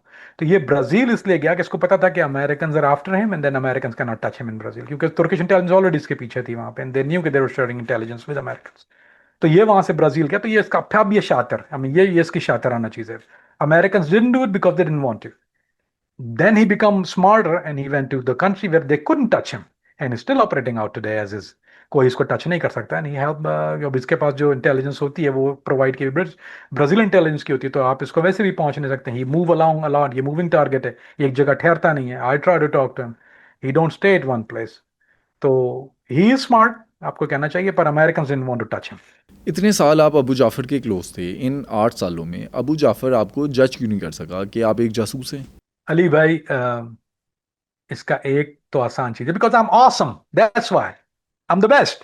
ये सबको पता है, अमेरिकन से पूछ लें, ब्रिट से पूछ लें, आप किसी इंटेलिजेंस से पूछ लें, who is the best guy you had, say Kamran Faridi, I am the best there is ever. क्योंकि मैं एक्ट नहीं करता, आप मुझे जब पकड़ सकते मैं एक्टिंग कर रहा हूँ, आप जैसे ही बात करना ऐसे बात करता हूँ, उसके बाद मैं ऐसे ही था। I don't act, this is who I M, this is how I do, this is how I talk. आपको जब भी बीप बीप लगाना पड़ता है आप इतना कट करते हैं, क्योंकि मेरी जबान जो है वो फारसी निकल जाती है बाज दफा, और बाज दफा ऐसी चीजें निकल जाती हैं जो आप शायद पोस्ट नहीं करना चाहते। तो आई एम हु आई एम। मैं आपसे जो बात करता हूँ दैट्स हु आई एम। आप मुझसे कोई बाहर से कोई फैन मिलने आता है, I am exactly the who I M. तो अली भाई, फर्क ये होता है एक अच्छे एजेंट में और एक बुरे एजेंट में। जो बुरा एजेंट पकड़ा जाता है या मर जाता है, कि they act something they not. मैंने कभी वो रोल पिक नहीं किया जो मैं नहीं हूं। मैंने हमेशा वो रोल पिक किया जो मैं हूं, बिकॉज वो ही मैं प्ले कर सकता हूँ जो मैं हूँ। आई am not actually playing anything, I am me. This is who I am. I had a criminal life, I know streets. तो वो अगर पकड़ता तो मेरी किसी ऐसी से पकड़ता कि वाज प्लेइंग टू पर्सनैलिटीज ना। अगर मैं डुअल पर्सनैलिटी होता, although I am a Gemini, I am by birth not a joke. I am, मेरी पैदाइश महीने मई 23 है। I am a Gemini, I have split personalities. लेकिन ये कि वो split personality, he knew both of the personalities. One is a nice Kamran Faridi, one is a angry Kamran Faridi, which nobody wants to ever see. तो मैं I was good, I was my self. मैं sincere था, and I am who I M. इसीलिए मुझे आज तक कोई भी, इसके अलावा भी 10,000 लोग और ऐसे हैं जो दे कैन नेवर जज who I am, they can never say who I am. I mean why would they, how can they? I am who I am, I am the best there is, I was born this way. और जिसने हालात, जो चीजें, मैं कोई कहानी नहीं बनाता, I live the life I live. तो इसके साथ इसका ऐसा तो नहीं कि मुझे कोई कहानी दी हो कि मेरा झूठ सामने आ जाए। ही न्यू मेरी कराची की जिंदगी, ही न्यू मेरी हार्श लाइफ। ये इसको मेरी स्वीडन की लाइफ, हार्श लाइफ पता। He knew my criminal cases, my criminal background. And I never come out, अल्लाह अकबर अखी, I never come out that way. मुझे अगर कोई लड़की देख रहा हूँ, मुझे कोई फर्क नहीं पड़ता, बोलता अखी हराम हराम। बोले यार तू मत देख, मैं तो तेरे लिए हराम मत देखूं, मैं तो देख रहा हूँ। तो मैं तो, दैट्स हाउ आई वाज। मैंने कभी ये नहीं किया कि मैं इसके सामने बैठकर, नहीं ये अगर कोई लड़की बिगी नहीं मैं देख रहा हूँ तो मैं देख ली, मुझे कोई फर्क नहीं पड़ता। मुझे मना भी करे, मैं तो देख रहा हूँ। या अगर मैं कोई ऐसा काम कर रहा हूँ जो जो ये बोलता है कि यार अखी it's not good, you know we are मुजाहिद, मैंने you are, I am not. तो मुझे छूट है, ये कौन? तो फिर हंसता था मेरे ऊपर, बोलता है यार। So you don't play anything, you not, you just be who you are. जो लोग ऐसा करते हैं ना अली भाई, नाकाम कौन होते हैं? आम जिंदगी की बात भी कर रहा हूँ। ये एक मेरा ख्याल है आप लोगों के लिए, हमारी कौम के लिए, बच्चों के लिए एक लेसन भी है। चाहे आप कॉर्पोरेट लाइफ में हो, चाहे आप प्रैक्टिकल लाइफ में हो, आप चाहे वो किसी लड़की के साथ आप डेट कर रहे हो, या किसी के साथ आपको शादी करनी है, या आपने शादी कर ली है। गंदा और जलील इंसान जब होता है जब वो प्रिटेंड करता है somebody ही इज नॉट। जब खुल के सामने आते हैं, वो कह लेंगे खोलेंगे हुजूर आहिस्ता आहिस्ता। तो जब आप खुल के वो आपका वो कमीनापन उनके सामने आता है, पहले तो आप हर चीज हंकी डोरी होती है ना। When you even meet a girl, आप you always show the best of you you are. लेकिन जब आप ज्यादा मिलते हैं तो आपकी जलालतें सामने आती हैं। तो then you become the dirty guy, and then they know यार ये तो झूठा जलील बेगैरत आदमी। Then that relation is gone. आज तक मेरा ये दोस्त पता है क्यों है? बिकॉज हम same Kamran Faridi even met him. मैंने उनको जेल से कॉल किया था। मैं पकड़ा गया जब मैं अमेरिकन जेल में था, मैंने कहा खी आई एम इन जेल। बोल रहा व्हाट हैपेंड? मैंने I used to work at B हंस रहा जोर से, यू किडिंग मी? मैंने no I was, I am telling you the truth. फिर बोलता है मैन, इसने मुझसे बातचीत नहीं छोड़ी, वो कीप ऑन सेंडिंग मैसेजेस, हम लोग कम्युनिकेट करते रहे, एंड वी टॉकिंग टुडे। और उसी तरह बात करते हैं जैसे हम पहले करते थे। We make fun of the things we did, we laugh about the good things fun we had. We have still remember हमने जो अम्मे अली खाया, वो बोलता है अब या I get you some good Umm Ali, या गुड बकलावा, या गुड यू नो डिजर्ट जो होते हैं, वी लव दैट विद चाय नाना, मिंट चाय पीते हैं। So we talk about it same way because I am who I am. Ali भाई, let me say this here, मेरी, इसीलिए I have said it before, मेरे जो एक्स जितने रिलेशनशिप लाइफ में रहे, that's why they are, because I was the same guy I was afterwards.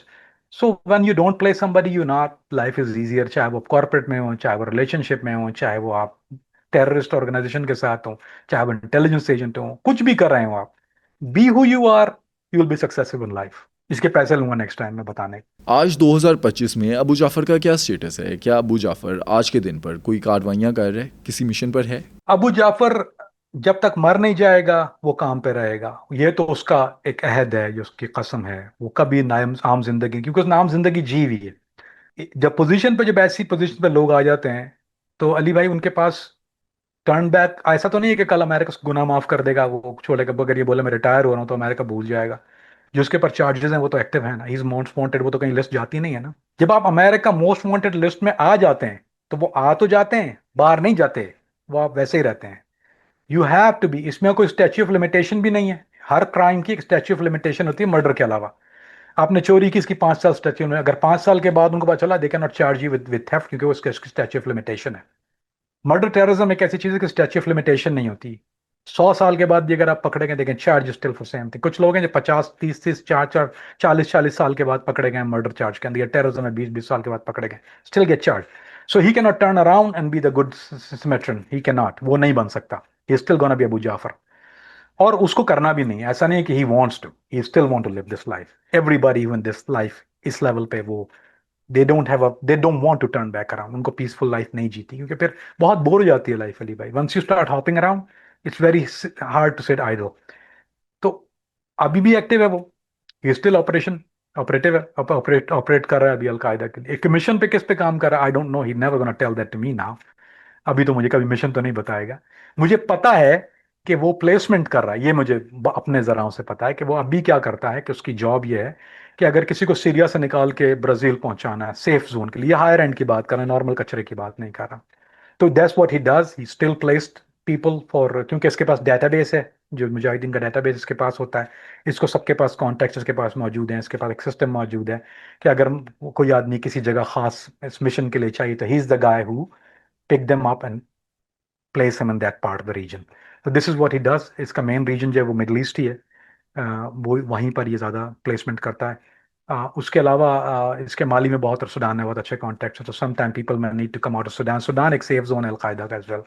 तो अगर सुडान से किसी को निकाल के माली पहुंचाना तो ही इज द गाय जो अप्रूवल करता है, जिसके सिग्नेचर से होता है वो।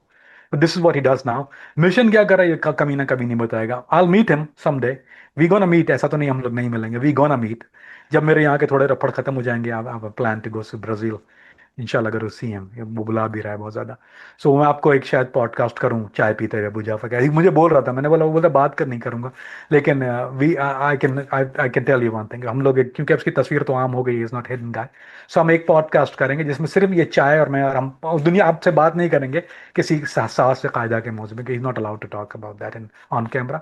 अब we can talk about general, आप इससे हाल अहवाल जरूर पूछिएगा, हम लोग चाय पी रहे होंगे। And I already told him that he is committed to that. So soon I get to Brazil, we're gonna be doing it one with Abu Jafar. Abu Jafar ने तो 8 साल तक कामरान फरीदी से धोखा खाया, अबू जाफ़र आपको जज नहीं कर सका, लेकिन आज के दिन पर क्या अबू जाफ़र के आसपास कोई डबल एजेंट होगा? नहीं नहीं नहीं नहीं, ये एक दफा हो गया ना, अब दोबारा नहीं होता। Fool me once shame on me, fool me twice shame on you. ये एक दफा हो गया, अब ये किसी को आने नहीं देता ना बाबा, ना ना ना ना। आज के अंदर मैंने आखिर तेरे आसपास कौन है, बोलते एवरीबडी आई ट्रस्ट, ऐसे आंखें निकाल के मुझे बोलते everybody I trust, you got me one time आखी। तो ऐसा नहीं है कि अब ये ऐसे आदमी को, एक तो ये family all the way roots check करते हैं। तो हाइसम इसके साथ है आजकल, ये मुझे पता है। तो जो पुराना जो जिसको मैंने निकाला था he is back with him, तो अभी इसका हाइसम इसके साथ चल रहा है, ये किसी नए आदमी के साथ बातचीत भी नहीं करता, डील भी नहीं करता। So he nobody is around, there is agents हैं, ऐसा नहीं है, नहीं है ब्राजील में ऑफकोर्स अमेरिकन एजेंट्स हैं जो उसको ट्रेस करते हैं, लेकिन it's very hard to follow him, क्योंकि ये इतना जल्दी बाउंस करता है कि आप सोच, ये एक शहर में होता है दूसरे में पहुंच जाए, दूसरे ये किसी को पता नहीं होता कहाँ जा रहा है। फिर ये क्रॉस बॉर्डर इस अच्छी बात ये ब्राजील की, कि ब्राजील के दो बॉर्डर जो हैं वो एक ट्राई बॉर्डर स्टेट है, इग्वाना फॉल्स कहलाती है, जो एक लगता है पैराग्वाय के साथ और एक लगता है अर्जेंटीना के। मैंने वो क्रॉस किए मैं दोनों बगैर इंस्पेक्शन के, जब मैं आता जाता था वो पैराग्वाय बॉर्डर से तो ये कभी पैराग्वाय में होता है, मुझे वहां से कॉल करा, अरे वेयर आर यू पैराग्वाय, कभी अर्जेंटीना में बैठा होता है। तो और फिर ब्राजील में भी जब ये अंदर होता है तो ही इज बाउंसिंग अराउंड, एक जगह शहर में इसके 6 घर हैं वहां पर, और पता नहीं कितने सेफ हाउसेज होंगे वहां पे इनके, देयर इज नो कोई काउंट नहीं है उनकी, और ये कहीं ऐसे आता जाता नहीं है, अनाउंस नहीं जाता, तो it's very hard for them to come close to him. बाकी इसकी communication he is very smart, एक दफा जल चुका तो ये का कम्युनिकेशन, जिससे मुझे बात कर रहा है वो ऑपरेशन बात तो उससे नहीं करेगा, वो he is no that very well कि वो तो कॉम्प्रोमाइज है, या अगर नहीं भी हो तो he assume that is, which is nice thing to do. तो ये अपने तौर पे कम्युनिकेशन यूज करता है, इसकी अपने चीजें हैं, एंड ही वो अब नए इक्विपमेंट यूज करता है। So it's very hard to know, क्योंकि ये he is a master of disaster, दोबारा सुन लीजिए, he is a master of disaster, ये तबाही का मास्टर है। He will never use anything जो ये कॉम्प्रोमाइज इक्विपमेंट है या किसी के सामने अब दिया, अब नहीं बनता चरिया ये, डन वन टाइम, आपके भाई ने कर दिया, heads off to me, gold medal देना मुझे। आज 2025 में अलकायदा का क्या स्टेटस है? आप तो 3.0 अलकायदा कहते हैं आज की जो अलकायदा है, लेकिन अलकायदा का आज मिशन क्या है और इस टाइम पे अलकायदा का लीडर कौन है? अली भाई, आज अलकायदा का जो लीडर है वो डिक्लेम, एक होते हैं, दो तरह की चीज होती है, एक होता है क्लेम्ड, एक होता है अनक्लेम्ड। तो अलकायदा को ये पता है कि जब आप क्लेम करना शुरू करते हैं तो ड्रोन आता है, they know that very well. So वो क्या करते हैं, वो इसको टीयर सिस्टम कहते हैं या लेयर सिस्टम कहते हैं, वो एक आदमी होता है ऑपरेशनल और एक होता है नॉन ऑपरेशनल, ठीक है। तो जैसे अबू हम्माम सीरिया में हैं, वो हयात है, उनके साथ अबू जहाज चल रहे हैं, अबू, उनका नाम, असल नाम है शेख अबू वाइल अल सूरी, वो पाकिस्तान से अरेस्ट हुए थे, उरुग्वाय गए थे, उरुग्वाय से भाग के वो अभी सीरिया में। तो जो वहां पे जो फैक्टर चला रहे हैं, यानी इराक और सीरिया और उससे उस रीजन को जो देख रहे हैं, वो शेख अबू हम्माम अल-सूरी और उनके सेकंड का नाम शेख अबू वाइल अल-सूरी है। शेख अबू जहाद कहलाते हैं इनकी कुनिया, उनका असल नाम शेख अबू वाइल अल-सूरी है। तो उनको मैं उरुगा में मिल चुका हूँ। अच्छा, शेख अबू हम्माम का भी यही है कि वो फर्स्ट ईयर है, पर उनके अंडर जो लोग काम कर रहे हैं, यू डोंट नो, आपको नहीं पता वो कौन है, क्योंकि वो लोग अब अनाउंस नहीं करते, they smart enough to know not to announce it. वरना मेरे जैसे लोगों को पता होगा तो फिर हर एक को पता होगा, फिर हर एक को पता होगा तो फिर बारात आएगी, इसको ड्रोन आना कहते हैं। 3.0 जो सबसे मेरे लिए फिक्र की बात, या मेरे लिए अहम बात, वो नेक्स्ट डोर है, यानी अफगानिस्तान। इमारत असलम अफगानिस्तान में उनके पास जो है वो ओपन बॉर्डर है, I mean they can come and go as they please, क्योंकि वो अगर सीरिया से आ रहे हैं तो वो सीरिया से लैंड बॉर्डर तुर्की, तुर्की से फिर वो ईरान, और ईरान से वो लैंड बॉर्डर के थ्रू आते हैं। कुछ लोग पवाया पाकिस्तान आते हैं, कुछ कुछ और रास्ते से जाते हैं। तो वो दे एंटर अफगानिस्तान, और अफगानिस्तान में उनके पास जो है वो खुली छूट है, कोई ऐसी चीज़ नहीं है कि वो उनको, यानी उनको जाते हैं, उनके कैंप्स हैं, देव ट्रेनिंग, वहाँ पे ट्रेनिंग भी हो रही है, उनकी रिग्रुपिंग भी कर रहे हैं। और माली में तो स्ट्रांग हैं ही, मगरब में ये खास तौर पे लिबिया में बहुत स्ट्रांग है, सूडान के अंदर रिग्रुपिंग हो रही है। तो अभी अलकायदा का फेज जो है वो रीऑर्गेनाइजेशन इस फेज पर है अभी अलकायदा। जो उनको डैमेज हुआ सीरिया के अंदर, ये जो डैमेज हुआ उनको अफगानिस्तान के अंदर, पहला डैमेज, या जो डैमेज पाकिस्तान में हुआ उनको, they are trying to overcome all that damages and they are regrouping. उनका फेज जो है अभी, जहां तक मुझे पता है, जहां तक मैं समझ रहा हूँ, वो रीग्रुपिंग फेज में, देर ऑपरेशनल फेज में अभी वो नहीं है। I'll give it 1 year, give or take, मैं 1 साल दूंगा। Let's talk about it in July next year and you'll hear a boom by then. जब आपका हो रहा विल प्रॉब्ली, अल्लाह ना करे, but we will talk about something that either attempt or they succeed, but they're going to do something again because that animal didn't die.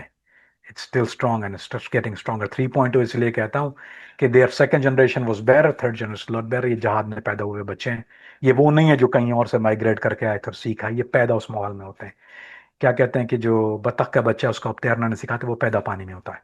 तो ये पानी में पैदा हुआ बच्चा है।